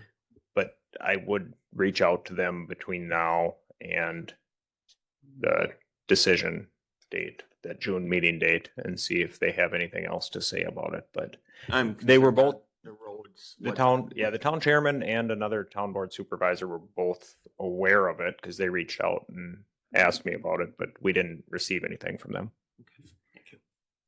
Get back to the motion to postpone the decision to our June meeting. I'll make that motion. I'll second that. Okay, if we got a first and second, all in favor say aye. Aye. Opposed, no. And then we'll go on to the conditional use permit. Open a public hearing for the conditional use permit filed by American Asphalt of Wisconsin for the purpose of operating a temporary asphalt plant on property located within part of the northwest quarter of the southeast quarter, Section 5, Township 37 North, Range 1 East, Town of Worcester, and the address is N9510 East Solberg Lake Road. So this public hearing is now open. Letters, oh, I'm sorry. Letters of notification were sent to Amy Victoria Brennan, David Collier, John and Valerie Reams, Ruby, excuse me, Darlene Curran, American Asphalt of Wisconsin, Daniel and Mary Prohaska, James Kundinger, Marianne Kerner, Scott Upson, David Hinsman, Jerome Worsing, Phyllis Ketchpole, Life Estate care of Benjamin Ketchpole, and Regina Demjanovic with the town of Worcester.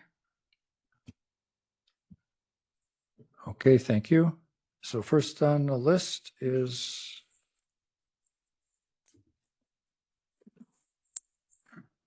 John Reams. Yes, no? Yes. Okay.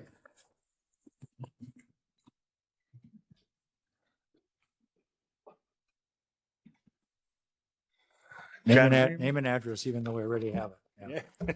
John Reams, M 9453 East Solberg Lake Road.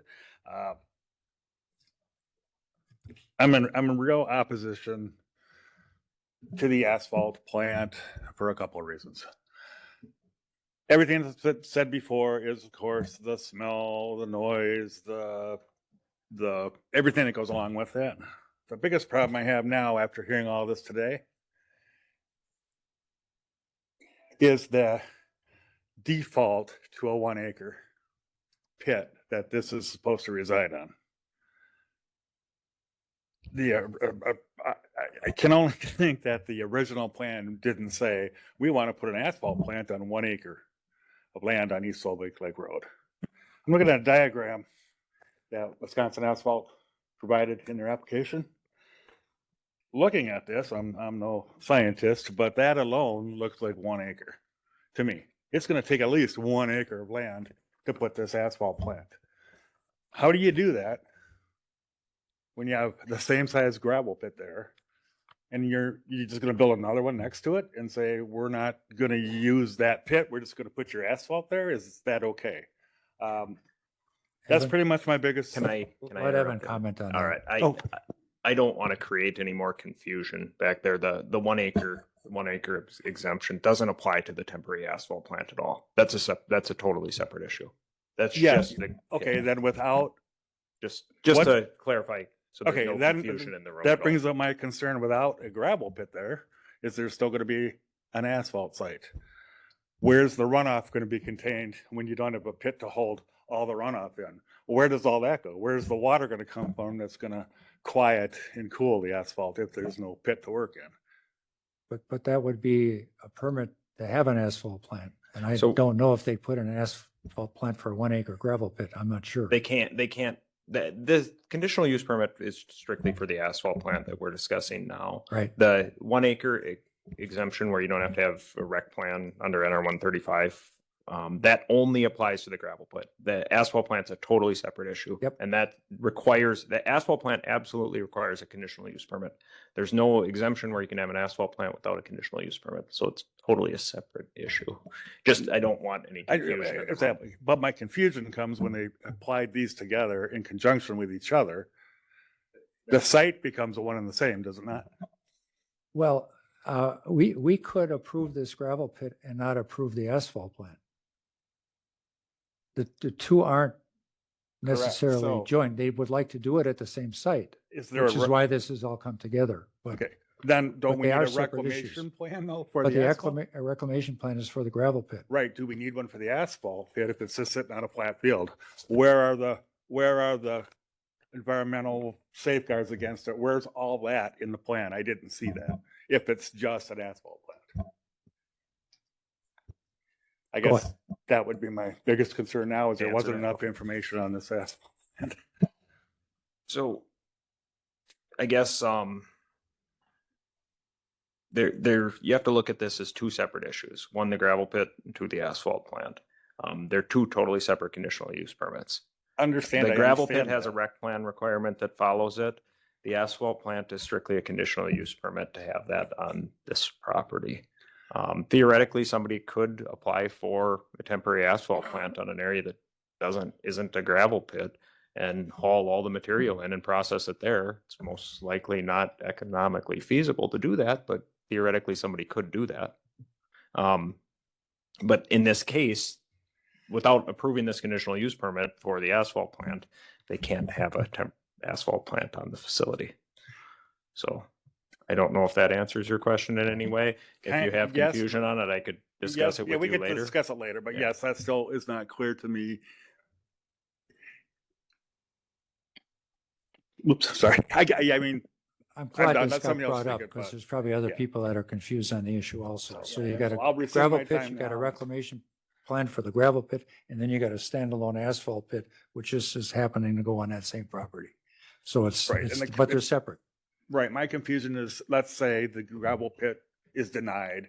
What happens with the asphalt pit? Well, And it's we okay. would still have to decide Right, whether I or mean, not. and that's okay. Then what's their plan, a standalone? We Right. Need to know more information. and Most that- that's a very unlikely hypothetical there, to be honest with you. Okay, thank you. All right, thanks. Yeah. Ms. Kurth? Yes, no? No? Yes. Oh, yes. You might have wanted to know. Mary Kurth, N9465. Like we've said, it's a big question with the air quality, with the hot mix, the smell. People will not be able to tolerate the smell. Aspect fumes causes headaches, dizziness, nausea, eye and throat irritations. I have a grandson that has asthma. How will I ever be able to have him over to my house in the summer when you have a plant like that? Let alone, which was mentioned before, that we have the other pit, what did I have it? The Northern Lakes Concrete. Yes, in the summer when the asphalt pit is running in there, I already have it where when you get the wind from the west, it comes and makes me sick already. Where I feel like I'm gonna throw up, get a headache. I'm very sensitive to that. And I'm the only one who makes money in my family. I need to be at work. This is gonna be right on my doorstep, right there. No berm, the driveway's right there, the driveway's right next to my driveway. The smell is coming. And how am I supposed to take that? Because it's not like it's right now. Remember, 88 degrees, 94 degrees. When it's hot and humid, that smell sticks right to the air. And, it's not, and I think about all the children. They don't need to breathe that. They don't need that in their lungs. They don't need eye irritations. I mean, somebody's got to think about the children. I mean, it's bad enough for us adults, but I don't want injury happening to the children. They are growing and developing, and somebody's got to care about them. And I hope you guys care about them. Thank you. Thank you. Jerome Worsing? Yes, no? He's gone. Okay. James Yanich? Yes, no? Brent Janik? No? Joe France?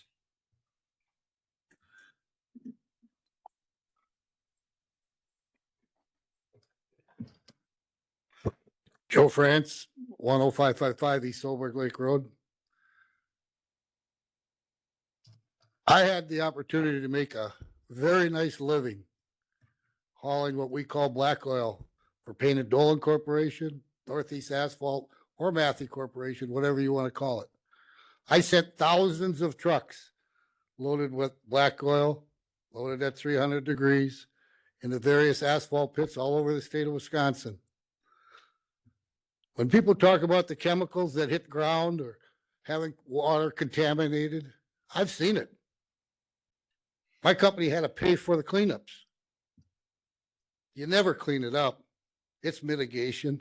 You can't fix Mother Nature. But on the other hand, here we have a gravel pit coming on the East Solberg Lake Road with an asphalt company applying for a conditional use permit to put a plant there. This site, as projected right now, may be the smallest site that any of my trucks ever had to pull into for an asphalt plant. They're not showing enough room for all of the activity that's going to happen on 15 acres of land. While there's tractors running and a crusher running and dump trucks loading, they're not showing the activity level for it. You know, so is there a plan that this is going to get a lot bigger?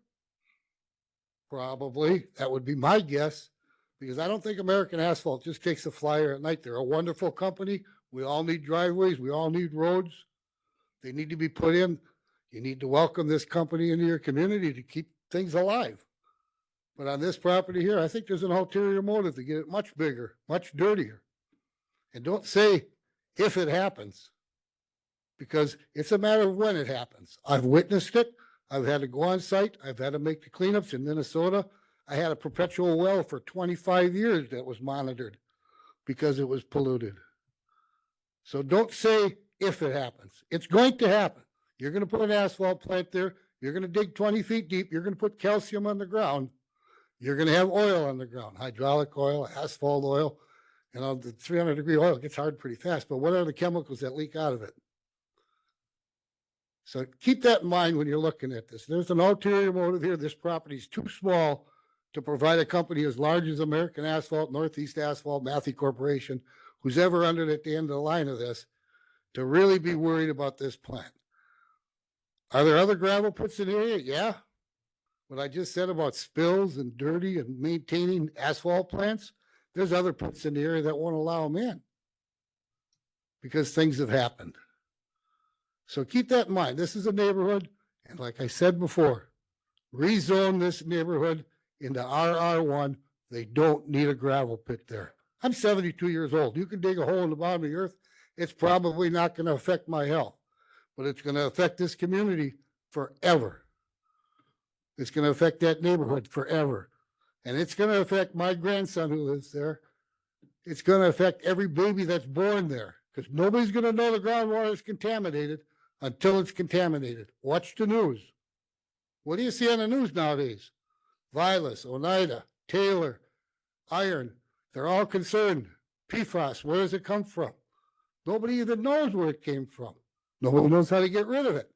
But this is a concern. So why dig a hole, put an asphalt plant in there, and hope you don't have a concern in the future?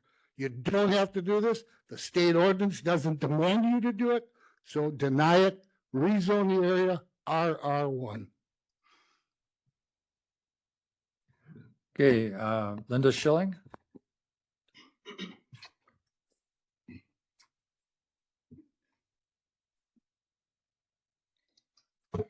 Linda Schilling, N9462 Westview Road.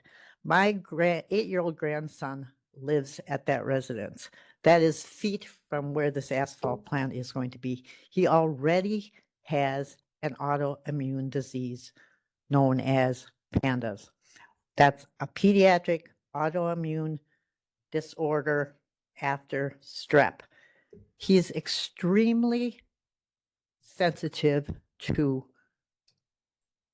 air pollution, loud noises. This will make it so he can't go outside during the whole, probably, maybe, during the whole time that that plant is operating, which looks like it's going to be 7 in the morning till 5 or 6 at night, 6 days a week in the summer. Thank you.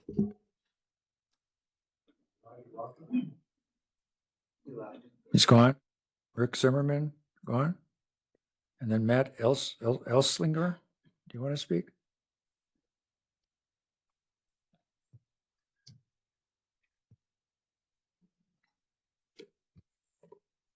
Matt Esslinger, I'm here with American Asphalt, 832 State Highway 153 in Mosinee, 54455.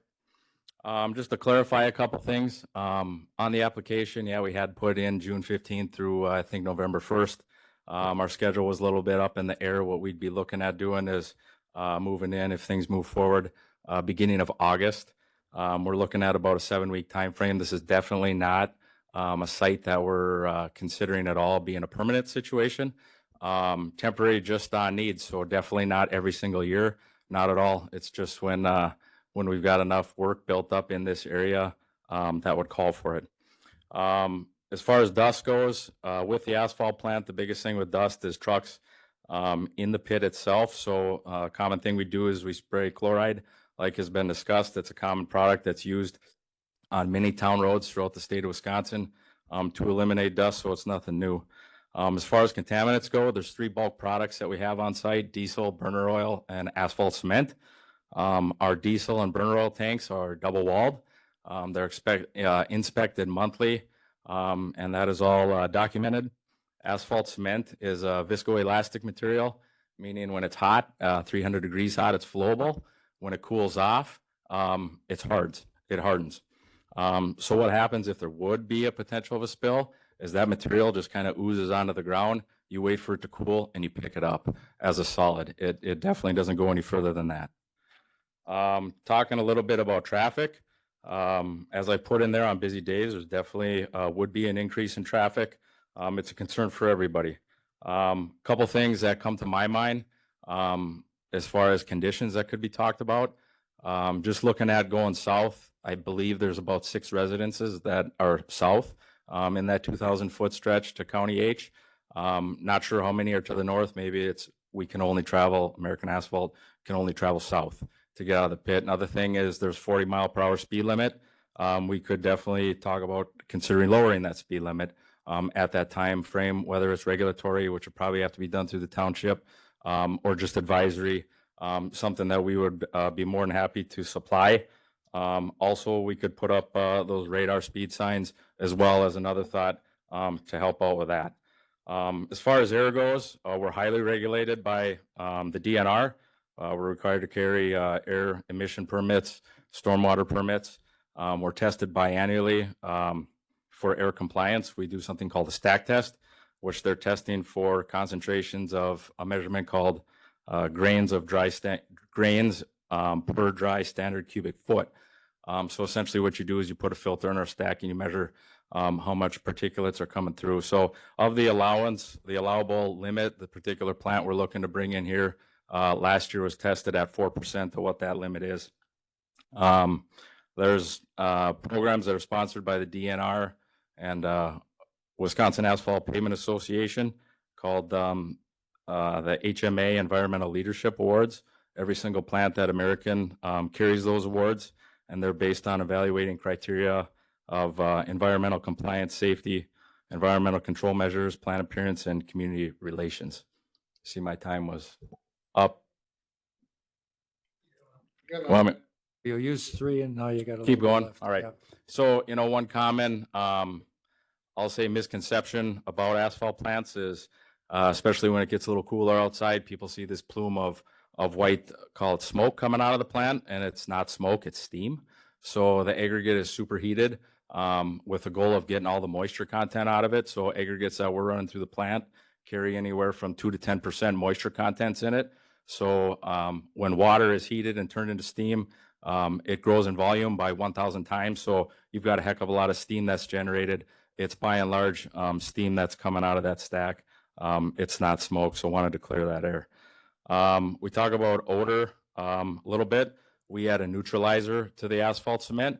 I'm not going to say that it eliminates scent, but it definitely helps mitigate scent and helps drop that down. I asked last year in the time frame of August 18th through September 4th did you have any complaints about odors or noise?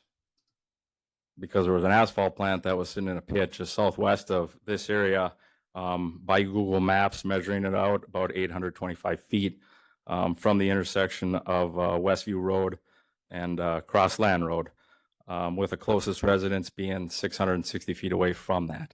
So I definitely am not denying that there's going to be some residents in this particular situation that would be a little bit closer, but we're talking maybe a couple hundred feet. If we're not getting any complaints at that, I'm not going to say you're not going to catch a whiff every now and then, especially if winds would be going from east to west.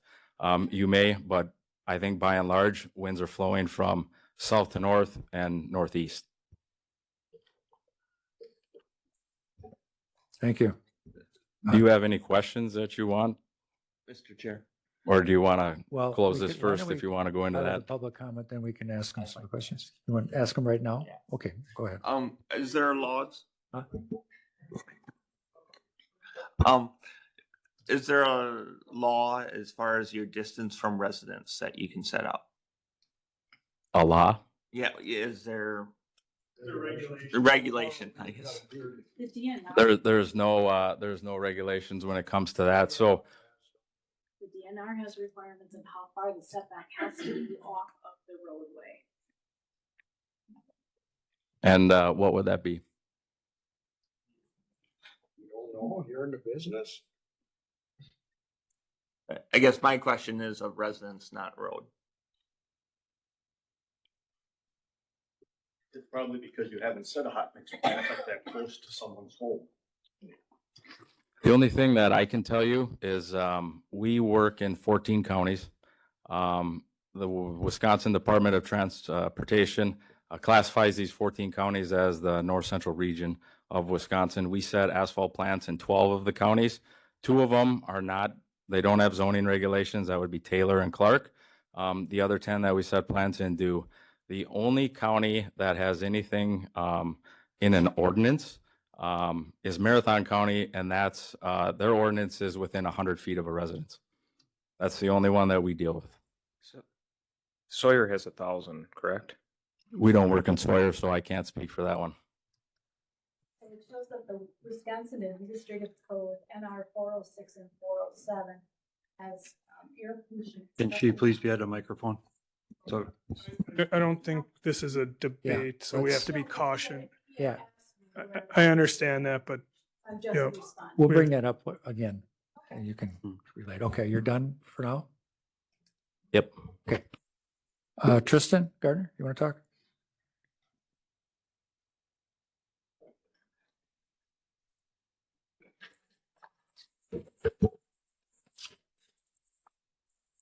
Morning, I'm Tristan Gardner with American Asphalt. I can be found at 832 State Road 153 in Mosinee, Wisconsin. I just wanted to get up and add a couple extra things. So I worked as a safety and health professional in the construction and mining industry for 7 years before taking the current role that I'm in. And I'd like to address just a couple things that were brought up this morning as far as kind of considering for evidence. One of the primary ones is the safety data sheets that were mentioned earlier, the toxicity component. And I want to speak to that a little bit. Safety data sheets are an amazing document. They're with the intention of giving people kind of direct access to what different products can do. One thing I want to dispel with that is that it was mentioned that there's health hazards with asphalt cement. Similar things could be found on the safety data sheet for gasoline or Clorox spray that you use in your bathroom, because those sheets are put together with the intention of informing employees who are in direct close contact, as in inches to feet, from using those products, not people that are hundreds or thousands of feet away. So I just wanted to step in and say something about that. I also can answer the question about the setback if you're interested. I have something to say on that. So we carry a general permit in the state of Wisconsin that allows us to be within the limit that's being referenced. The statutes that were referenced a moment ago are not necessarily for what we're applying to do here. Thank you very much. Thank you. And Dustin Albert? No? Okay, all right, then we're done with the public hearing, except for anybody online, *6. Sir, may I comment? Just a sec. Anybody online? Go ahead. Name and address. Hi, my name's Scott Upson. I live at N9515 East Solberg Lake Road. I didn't comment about the gravel pit or the reclamation thing. I just thought I'd wait till the end. My house and my property are directly across from the applicant's property, as their number's 9510, so you kind of figure out where I'm at. And my well is close, probably a couple 100 feet away from the northwest corner of the family that bought that their property. And I would just ask that you deny the conditional use permit for American Asphalt for the hot mix plant. My house is one of the closest, and like I commented to the gentleman that was talking before about the hot mix plant, I do not want to smell that or see that across the road from my house. I've lived there for 25 years, and I just don't want to see it. So please deny it. Thank you. Okay, thank you. Close the public hearing. Please. What? May I speak, please? May I speak, please? Yes. Do I need to sign the sheet?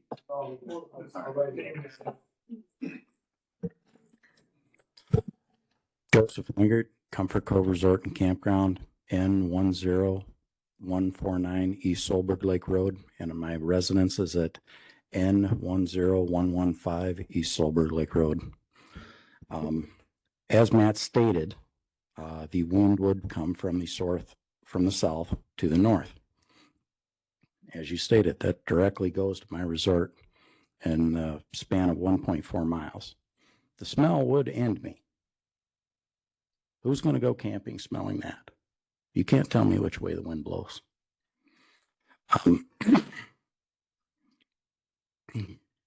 Granted, you say this is a one-off permit. This is a one-time permit. Once you open that pit up and let an asphalt plant in there, the need for roads around here, in talking to Roger, our highway the head of highway Price County Highway Department yesterday, the need for this is more. The budget for this is more. More of this will happen if this is allowed to go once. That's all I have. Thank you. Yeah, I know. I'm getting used to press the button. All right, now we're closed with the public hearing, and we'll move into the committee section.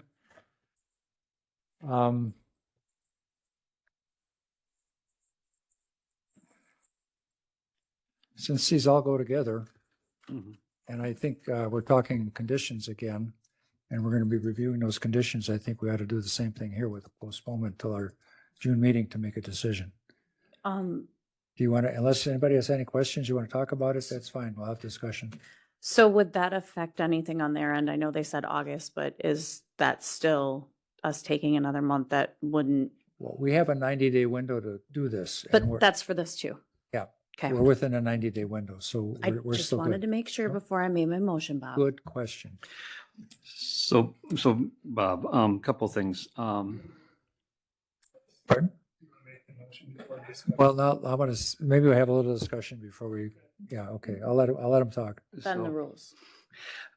For my, Go for ahead, my- go ahead, Jeff. For myself, I'm going to need to do a lot of homework and education on a lot of the perspectives with this. And I do want to meet with Evan at least once in between in our meetings. My concern is I want to ensure that we're not breaking any open meeting laws. I don't want to have, more than one committee member at a time. So with you Evan. would be allowed to talk to Evan individually, but you can't discuss amongst yourselves outside of the public meeting here. Yep. I just want to make sure that we're staying within safe harbors with that. So Yep. Evan, if I'm able to connect with you and get some time on our calendars to talk. Thank you. Yeah, okay. So I'll make a motion to postpone to our June meeting.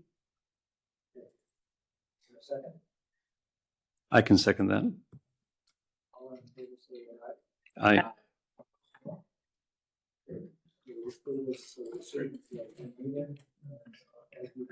Your mic is off.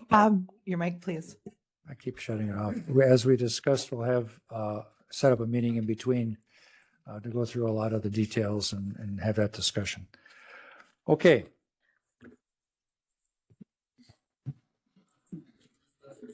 I would like to Mr. take a- Chair. So could we just take like a 5 Yeah, minute let's take recess? let's take a 10-minute. Just one comment, this meeting in between, what are you referring to? What kind of meeting? Well, it'll be a committee meeting. Okay, it's just like. So we this. have to set it up with the Okay. agenda and the whole thing. Available to the public as well. It'd be an open meeting. Yeah, it'd be an open meeting. Yeah, yeah, it'll be posted just like they all are. It's just, it won't be on the normal schedule that we have, where we're at the same day of the week every month, that kind of thing. It'll be in between summertime. Okay. Yep. Thank you. Okay, anyway, most of the people left, but I want to thank everybody, I think, for the amount of people we had here and call it the sensitivity of the topic. I think everybody was well behaved and I appreciate it. So even the people that aren't here, I hope they hear the message, but thank you all. Okay. We have item number 10 here, or item number 9. It's land division filed by James Ryan on behalf of Rita Netzel to create one lot in the town of Fifield. You should have got that. Sorry. There should have been a copy of that in your packet. It's a land division. Pull it up here up on Bromstead Road to create a new 1 acre lot in the town of Fifield. There's no issue here. It's strictly a plat of survey. It's not a CSM. Doesn't need any other approval. It meets the minimum requirements, has plenty of frontage on the town road, and does not exceed the 4:1 length to width ratio. So this one would just need a motion and approval. That's coming out of a larger piece of property, I assume? Correct. Yep. How, you know how big the whole parcel of property is there? You'd have to pull it up. 40 there. acres? Yeah, I believe it's a 40. It is a 40? It's on the intersection of Shady Knoll and Bromstead. Bromstead, yeah. Shady Knoll is 144. Not familiar with it, but. Okay, any discussion on this item? I'll make a motion to approve. I'll second. Okay, motion by Erickson, second by Dropnik. Any discussion? All in favor, say aye. Aye. Opposed, no? Okay, that's approved. Department reports. There should have been one more land division, right? It was a recent, you might have the unamended agenda. There was a land division. No, I have Yeah, there's one that's right the one after. we, okay, that was the James Ryan. Okay, we got a second one by file Jeffrey Francis. Okay, yep, that's, okay. Thank you. So we have a land division filed by Jeffrey Francis to create one lot in the town of Fifield. This one's a plat of survey up in that Byrie Lake subdivision. There's currently roughly 7.7 acres. They're creating a 1 acre lot. It's got a 66-foot wide road easement. I did call the county surveyor to discuss this one and sent it to him and made sure it met the statute 236 platting requirements. And he called his supervisor and he said it's no issue at all. So, okay. So this one should be good too. And it meets our requirements. It's minimum 1 acre and it's got the 66-foot wide driveway easement. All right, so is there a motion to approve? I'll make a motion to approve. That was your second? Second. Okay, any discussion? All in favor, say aye. Aye. Opposed, no? Okay, now we'll go on to department reports. There should have been a copy of our permit report in your packet. There hasn't been anything out of the ordinary aside from this issue that we discussed today over the past month.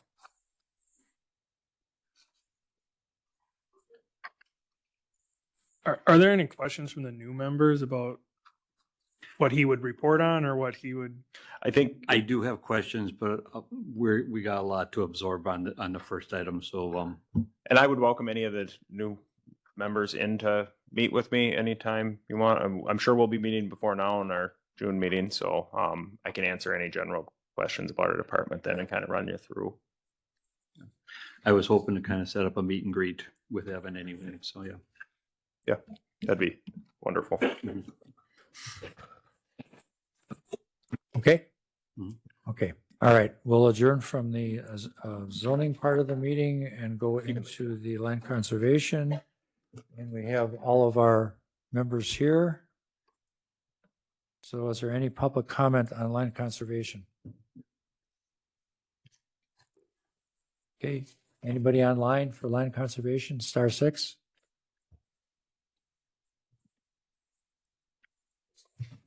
Okay, there being none. Any communications?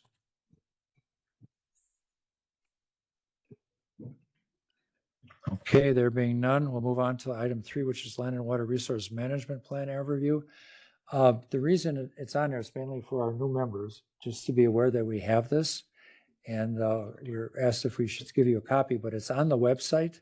Okay. In the Land Conservation Department, there's over on the left side, you can click on it and you can just take a look at it. So you guys are aware of what's there. The front cover would look like this when you click on it. Yeah. Perfect. I didn't print off 6 of them because they're 70 pages long. I would rather do well Yeah, online and, anyway. and so if you thank have any questions about any of it, we'll put that on the agenda again so we can discuss it at a future date. But this just at least gets you familiar with it and you have access to it. So So what it is DATCAP requires that we have a 10-year land and water resource management plan on file in order to make us eligible to receive soil and water resource management funds. And those funds pay for the majority of our staff in the department as well as cost share projects. So- And Evan and I, every 5 years, have to review it and go in front of the DATCAP group. And every 10 years, we have to go to Madison and sit in front of them. Yeah, other than we got the 10-year renewal kicked down the road for 5 years because we fell in between. So instead of 10, it was 15 this time. So that worked out okay. So thank you. I will review, and if I have questions, I'll let you know. Thank you, Bob. yeah, okay. Evan, anything as far as department I don't have info? any new department reports. Did we get a new person for the crops? Oh, ag damage person? Yeah. Austin left, but Yeah. I haven't heard that we got somebody to fill in for him. The contact person is somebody that's been there previously. So Okay. the phone number that Austin had still works for the new person. I think it was a government phone and it went to one of the existing people over in Oneida County, I believe. They're based out of the Rhinelander office, Okay. but we don't have anybody housed over here yet. Okay. But I haven't heard any issues from farmers on contacting them on damage. I don't know how much damage we've had. Okay. But, I So haven't obviously, any crop damage that gets reimbursed comes through this committee. We approve what they do. And then they give us prices on crops too, right? Yeah. Correct. Yeah, we approve the price that we pay Pricing on crop and all that damage. stuff. So that's part minus of the deductible. process. Yeah. And I haven't heard anything on the other issue that we talked about, the one Yeah. that was removed from the program.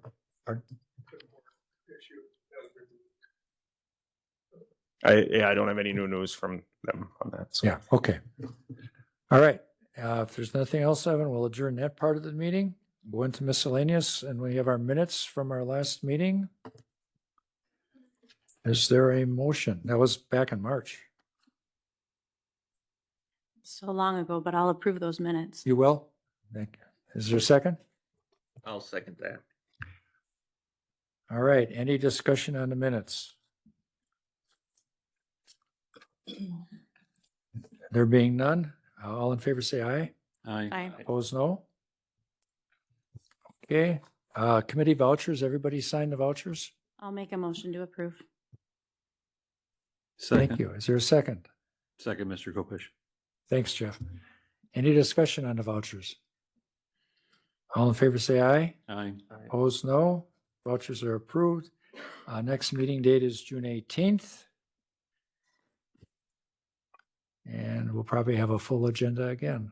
Are we going to want There's to? Would one you in like to between, schedule? We wanted to schedule one in between. Yeah, correct? we're gonna have to figure out when we can do that because we got to do some legwork on that, right? Yes. Do you want to let us know or do you want to tentatively set up a date? We were, Because this will just be the zoning. yes. It's not going to be Correct. everything. Correct. If we could piggyback on another meeting, maybe that you guys have sometime. So I Yeah. don't know. Evan and I were discussing in the hallway, the week of the 8th You have the 9th is admin, the 10th is health and human services, and the 11th is executive. That would make it so you have a week prior to the 18th, the June 18th. So if you started the meeting at like 10 or 10:30 to piggyback with one of those other committees, I don't know who's on some of those. Health Human Services. Although, won't there be, sorry, one question. On the 10th, there's opioid committee after Health and Human Services, Okay. and that's at 12. Yeah. So that Wednesday would be pretty long. Yeah, I guess I would prefer either the Tuesday or Thursday or even Tuesday Monday. will probably be short. We have 2 handbook review things, so an hour. So you probably could schedule it for 10 and it might start at 10:10. That'd be the Which day 9th. are we on? The 9th, Tuesday the 9th. That's Thursday? Tuesday. Tuesday. Tuesday the 9th. The 11th would be executive committee. I don't know. Yeah, I I'm haven't okay looked on at that date. You want to, Yeah, that's fine with me. what are you And talking then- about? What time? 10:30. If everybody's going to show up early, I would say do 10:30 because that gives us time to finish the admin meeting. Okay, let's And do let's do 10:30. And I will have a preliminary list of conditions to discuss on that at that meeting for the Okay, committee to make that's a decision on. June 9th at 10:30. And ideally, if we could have some legal Yeah, I was gonna. correspondence between Does now and then. the committee want our legal counsel to be here? We'll probably review this item with them prior to it, obviously catch them up on it, but also if there's questions by you guys of like what some of the terminology, the significant, I don't remember what it was, health or Well, I think significant you and reasons. Evan can do a Substantial bunch of evidence, stuff is that before the- this Yeah, we'll do a bunch of pre-work, elected's involved. but it doesn't hurt to have that individual here to And are you talking Bryce or? Bryce would be the individual, yeah. And that's the other thing, if he's available on the 9th, I don't know his schedule. Or maybe we just meet with him Do what? meet with him in advance. Oh, yeah, you without the guys. committee. Yeah, we'll meet with him in advance. I would think at this meeting, we ought to have pretty much the data we need to review so that we could take it to Yeah, the meeting on the next week and take action on it, we could leave that open because analyze it. with Bryce, we could meet with him prior, kind of get some information. My concern would be is if, the information, we start changing stuff and I guess we would meet with Bryce again prior to the next meeting, but he would be the one that could help advise like, hey, doesn't meet the definition of reasonable. Right. So we'll discuss how it's. All right. And then also July 23rd would be the following meeting, correct? So just so we can know 2 in advance for. Yep, it'd be, yep. Is that it, July 23rd? So yeah, June 9th, June 18th, and July 23rd. Okay. And the reason Thanks, we do Evan. July 23rd, so people know it's not to bump this we always do 2 out because of public hearing notices. So that's why we booked the July one already. Yep. Okay. So we'll adjourn this part of the meeting and go into extension. Hopefully no controversy. We have everybody here. We have a full committee for roll call. Yep. You're ready. Let's do it. I'm excited. You are prepared. Oh, I got it. Man, you're prepared.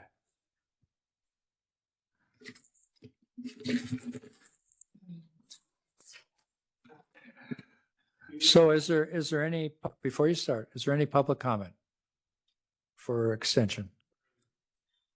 No? Are there any communications by anybody?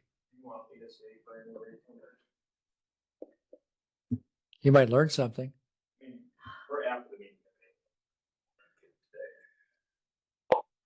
Oh, I'll just catch up with you. Yeah, thank you.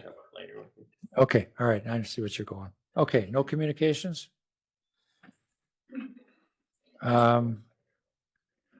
Well, I'll introduce Amber Rayberg, if you don't know her. Amber's a Price County. What would we call you? What was that? You were a Price County person, but I you am. Yeah. Yeah, I but- live in Price County. Oh, you This still is live in home. Price County. I live here. You This didn't is even home. move to one of those other counties that you have. No, Okay. I'm a This is- local. Yeah. And she's our director for our extension program. And we're happy to have her. She had a large, she went out of the district for a while because she got a bigger job. And then eventually when they restructured, she got Price County back again. So we're happy to have her back. She knows how to clear on the room. So I don't know if you met Jeff and Nice to meet you, Jennifer, Jennifer. our two new members. Yeah. And so they have a little ground to make up to understand some of the issues. So I think they'll catch on pretty quick. Perfect. Okay, And so- so piggybacking on what Evan said, well, I shouldn't say I'm always available, but I will make myself available. As Bob was insinuating, I currently am covering 2 areas for extension.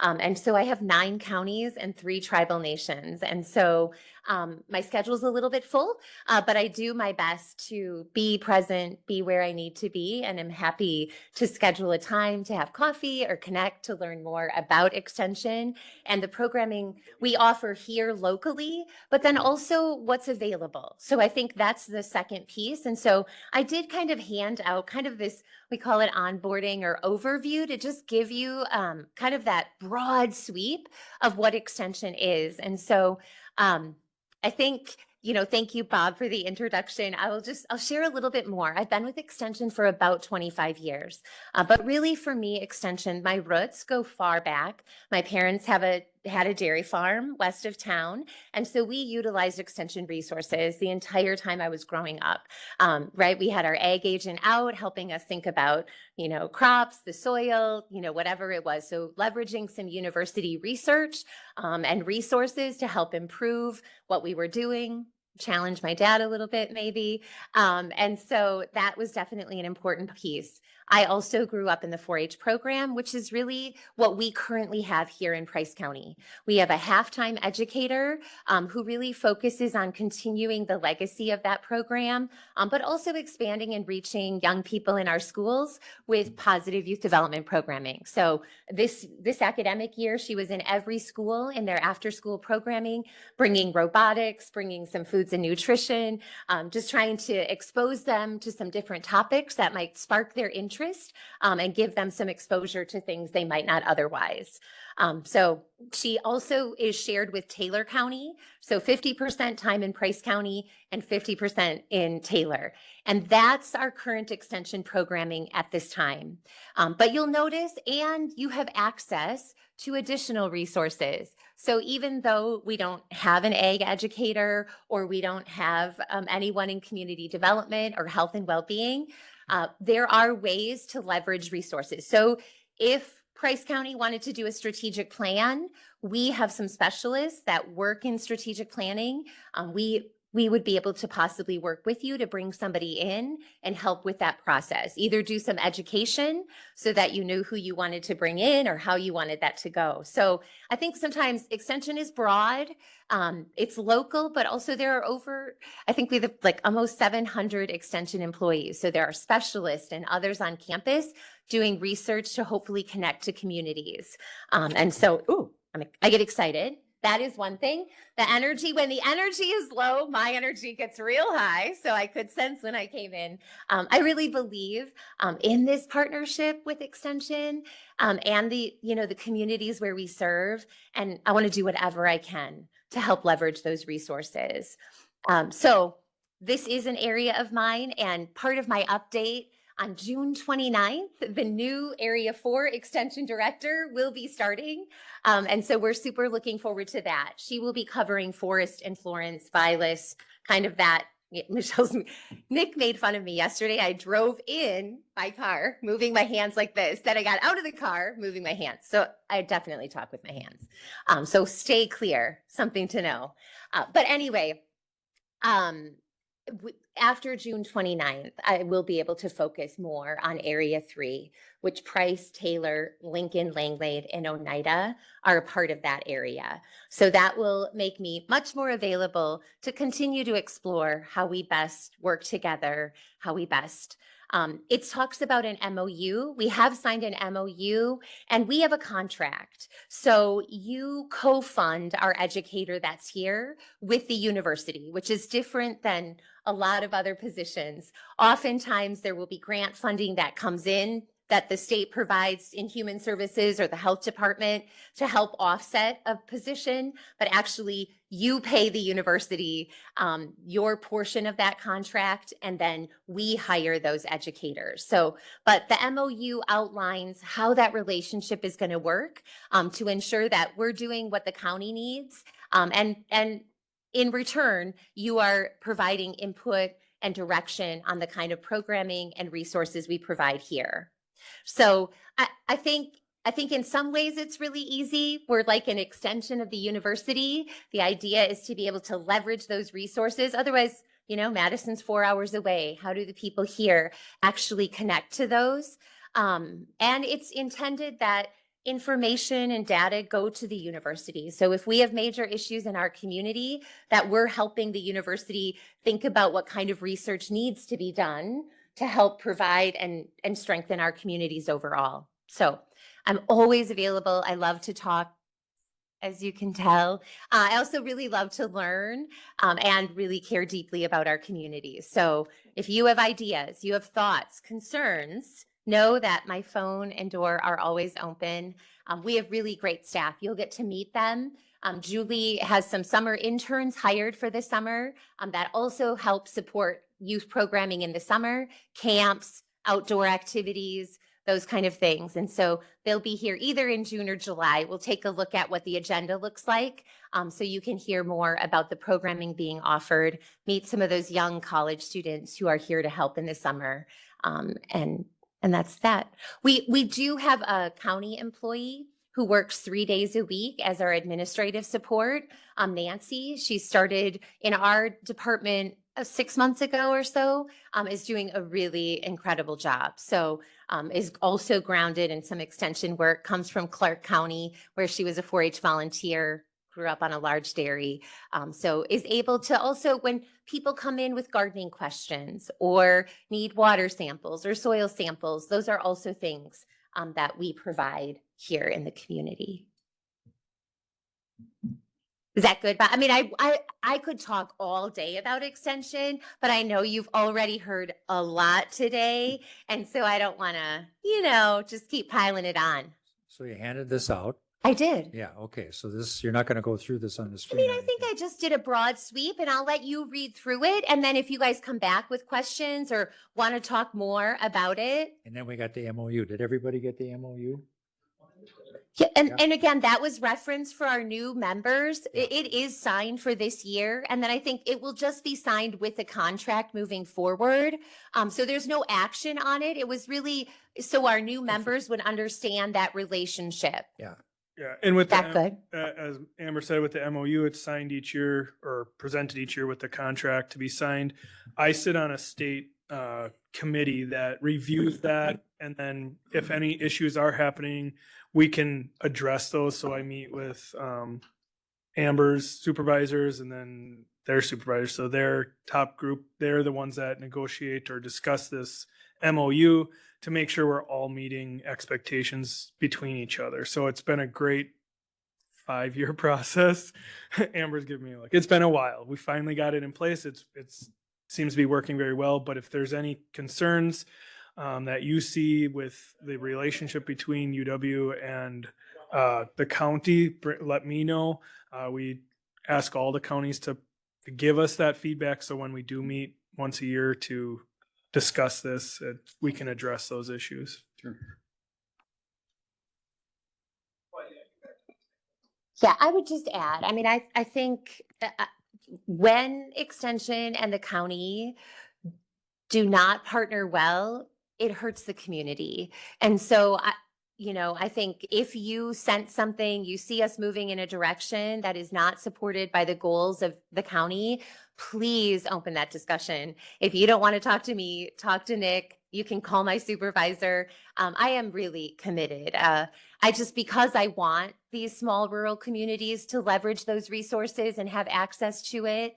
And so definitely don't let something we're doing or not doing lead you to want to cut us. I think that, in the past, right, when resources are tight and we look at balancing budgets, the reality is if we're not adding value for you and the community, well, the community, because that's who you serve, but right, if we're not adding value, then that's a disconnect and a problem. And so definitely want to be a partner so that we can continue to strengthen and support the community. So I just want to put that out as you start this next 2-year term.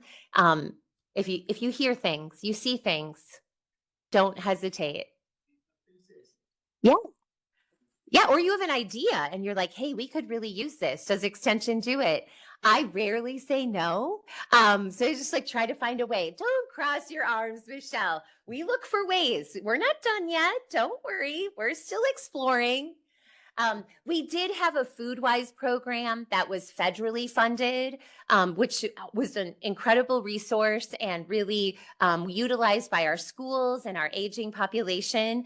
That was cut in the big, beautiful bill last year. And so as of September, we ended up losing that education here, which is a huge loss. And so as Michelle sits back in her seat and crosses her arm, that is what she's referring to. And so we continue to look at and explore what we can do. And so again, with limited resources, but knowing that is important. Some health, right? Mental health is a major issue for our young people. Obesity is a major issue. And so we want to be able to address and look at that. We just have to find how in terms of funding and that partnership that we can do. So it's not closed, Michelle. It's not closed. So there's a chance that may come back? Well, I think that there's a way, Bob, for us to, and this is something we met with Human Services to talk about what that might look like. And I don't know that that's the direction, but I think there's ways to explore looking at our youth development position and seeing if there's somewhere within that position to look at some health and well-being kind of programming and education. And this summer, the summer intern and the AmeriCorps members are going to be focusing. There was a special grant that was received, and so they're getting some additional training to focus their summer programming on health and wellness. Yeah. So I heard you. There are only 7 counties that are doing it. We're one, because I know that that's a priority here. So although Michelle doesn't think it's happening, I listen, I do my best.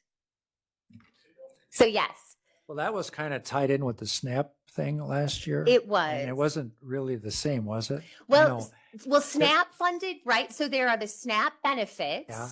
and then there's SNAP education. Okay. And we were the education arm. They cut that, but they ended up reinstating the benefits. Okay, because I've seen that's coming back and I thought maybe this will come along with it. It's not. Not yet. It doesn't mean that it won't. It's always hard to tell. There's a lot happening in our federal government. Is there any chance the state would do it?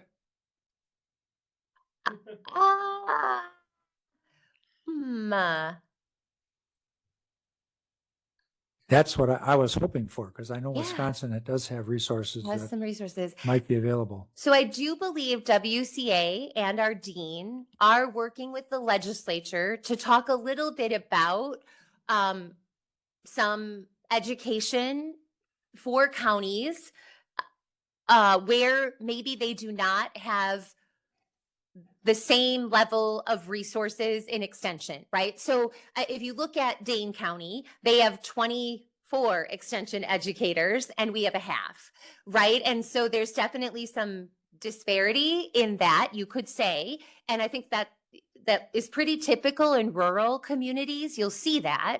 And so I think there's some discussions around how can we address that to fill some of these gaps so that our rural communities, we have the resources to support some of that education and programming, which I believe health and well-being would be one of the focuses. Community development, those kind of things. If I may, Mr. Chair. Yeah.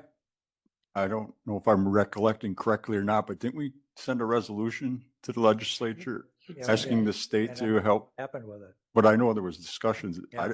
I haven't heard that anything This- happened, this- but we did send We something. did, that was a few months ago, Yeah. yeah. Well, it was right when Wendy retired. Probably last fall. I think so. Yeah, yeah. Okay. Good.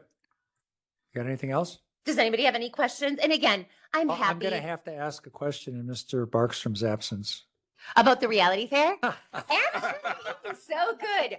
Well, that's a great question. It's not on the agenda, so maybe we should put it on the agenda for next time. That's No. part, that's part of your update. Yeah. So, what I will say is that door has not closed. It looks like it, and we are keeping it open. Actually, Shawamigan reached out last week and also is interested. So they said, we did this great program. And I said, yes. And we are working. Honestly, the holdup is the bank. And I don't want to place blame, but we are working with Connexus because of the app and the resources. They actually bring in the tools and have it. So done a lot of research. This is really the program. It's just a matter of it's part of their national approach to supporting financial literacy and education. And so again, we're working with Jeannie at the bank. It's going to happen probably 2029. But I'll have my walker there. It'll be great. No, we're going to move it. It's just, again, I will also own it. 9 counties and 3 tribal nations. It's tough for me to hold on. Like when somebody doesn't follow up with me, it's hard to stay on it. So when I have more capacity to be here on a weekly basis, I can head to the bank. I'll walk right down there and I'll sit until we get it taken care of. So I would say next school year, you'll see it in both Shawamigan and Phillips. Sick Nancy on him. She'll be able to do that. I know. She would be I able just to do hate to do that. I will add that Amber did reach out to me because she had seen some stuff posted on Facebook. We had some testing going on and some different activities. And so our school counselor did set up for Forward Bank to have a couple representatives come and meet with our juniors and seniors Good. about financial literacy. And so I was able to go in and watch portions of that presentation. And they were talking to the kids about, you're going to need to build a budget. And they had scenarios. This is how much things are going to cost you. Yep. And then they had one of their investment people saying, okay, if you start investing now, this is what it could look like for you. And so they had a couple different topics that they discussed with the kids.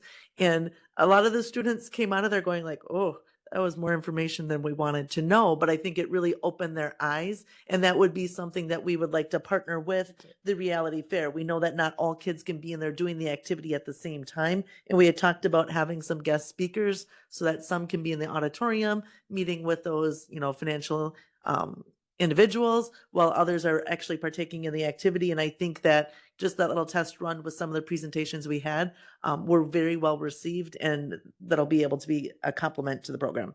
Okay. So we're going to get there. Okay. I know. I feel like that's such a state answer, right? Like, yeah, someday we'll make it happen. But I really, it's not that we don't want to. Well, it's got to fit with the current situation as far as It does. what kids are learning and how they're, all that stuff. It's not the same as it was.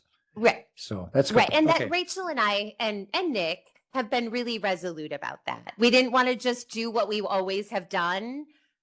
We didn't want to do what we've always done Right. just because that was what, and it is. The beautiful part, I think, that Mr. Barkstrom was lifting up is he wanted to bring community together, investing in our young people and helping with financial literacy. Those are still our goals, but it has to be applicable, right? It has to be where young people are at and how they'll be interacting in the financial world. So, Okay. okay. You all set? Unless We you have did anything vouchers else, do you already, want to right? do you want to rip another Band-Aid off? No, you're good. We did vouchers already. So, right?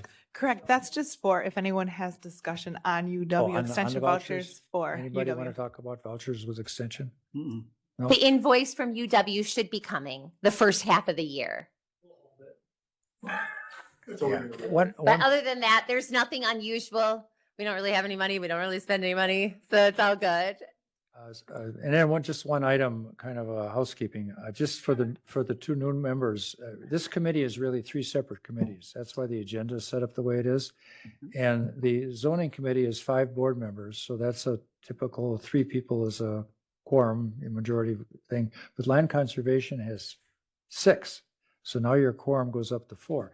Mr. Mavis joins us for that, so he's part of the committee when we vote on that stuff. So we need 4 votes. And the same thing with Extension Committee, because now we have Ms. Hoffman there, and she's the superintendent here at Phillips, and she's part of the committee, so she has a vote on it. So we got a 5-person committee, a 6-person committee, and another 6-person committee.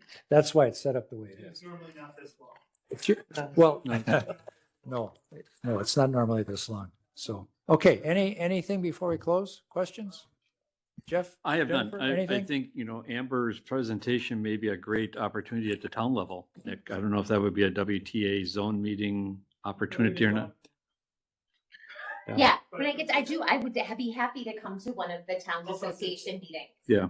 Yeah, absolutely.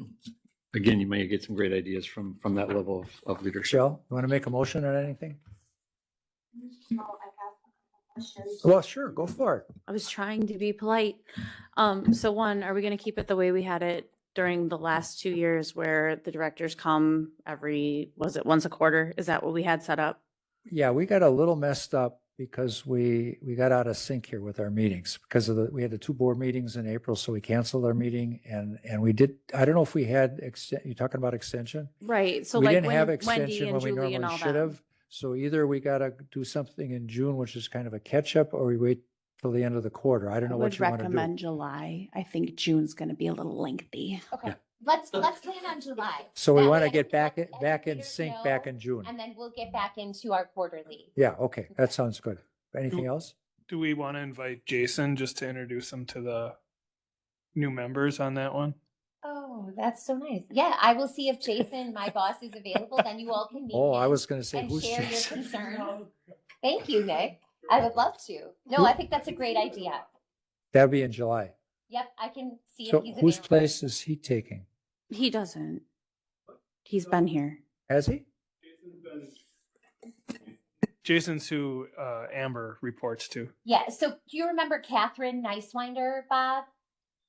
Okay. Jason's been on the call a couple times when we were discussing adding CDI staff. before. Yeah. Oh, okay. Has he ever been here? No. Yeah, he's been here a long time, but the most recent times has been online. But he was at if you were at the conference, the AI conference, he participated. okay. He was at but he's been around for several years now. Okay, that'll be July. Okay. Okay. I will invite him. Sounds good. Just, So Bob, can we, do you want me to come in June? Do you want me to come We and do an always update? like to have, we always like to have you here, but I know you have a busy schedule, and if you can't do it, you can't do it. Okay. Well, when That's the purpose of setting it up more on a quarterly basis. Yeah. And we don't need everybody to spend time doing this, Okay. every month. And because Julie's busy too. I mean, she's got 2 counties she's taking care of and. Yeah, I love Yeah. that. Yeah, I mean, so- if there's an issue, I'll let you know to put it on the agenda. Otherwise, I'm gonna not plan on being here in June, just so everybody knows. Okay, well- And then our full team and possibly Jason, thanks, Nick, So- will be here in July. So we will not have extension other than We'll the not have normal extension stuff. on the June on agenda. the It's June just agenda. budget. Yeah, just the vouchers, yeah, financial yeah, stuff. Is okay. that okay with everybody? Yep, that's fine. I mean, That's fine with me. and I'll try to meet with Jennifer and Mr. Ulrich. I mean, Yeah, okay. just to clarify, the meeting in July, June's the end of the second quarter, right? Or the- Yeah. So are we just gonna do 2 quarters in July? We'll do whatever update they want to give us, I don't know if When it's. is the second quarter normally good? Yeah, usually we have a quarterly report, so then they're updating us on that time period. Now they can just catch up and do the important things of, So activities and stuff July like will that. encompass both quarters? Yeah. The year. we'll do the if first they half of the choose. year. And Yeah. July, we'll have. Just from wanted to make sure that was clear. January until now, you'll get an update on Yeah. our kind of mid-year report. Geez, I don't even remember the last time we had Julie here. Been a while. No, she was here in like March. Was she here in March? Yeah. Yeah, but so we missed April. When we met Nancy, we brought Nancy and you met Nancy Yep. for Yeah. the Yep. first time. Yep, okay. All right. Anything else? We're adjourned.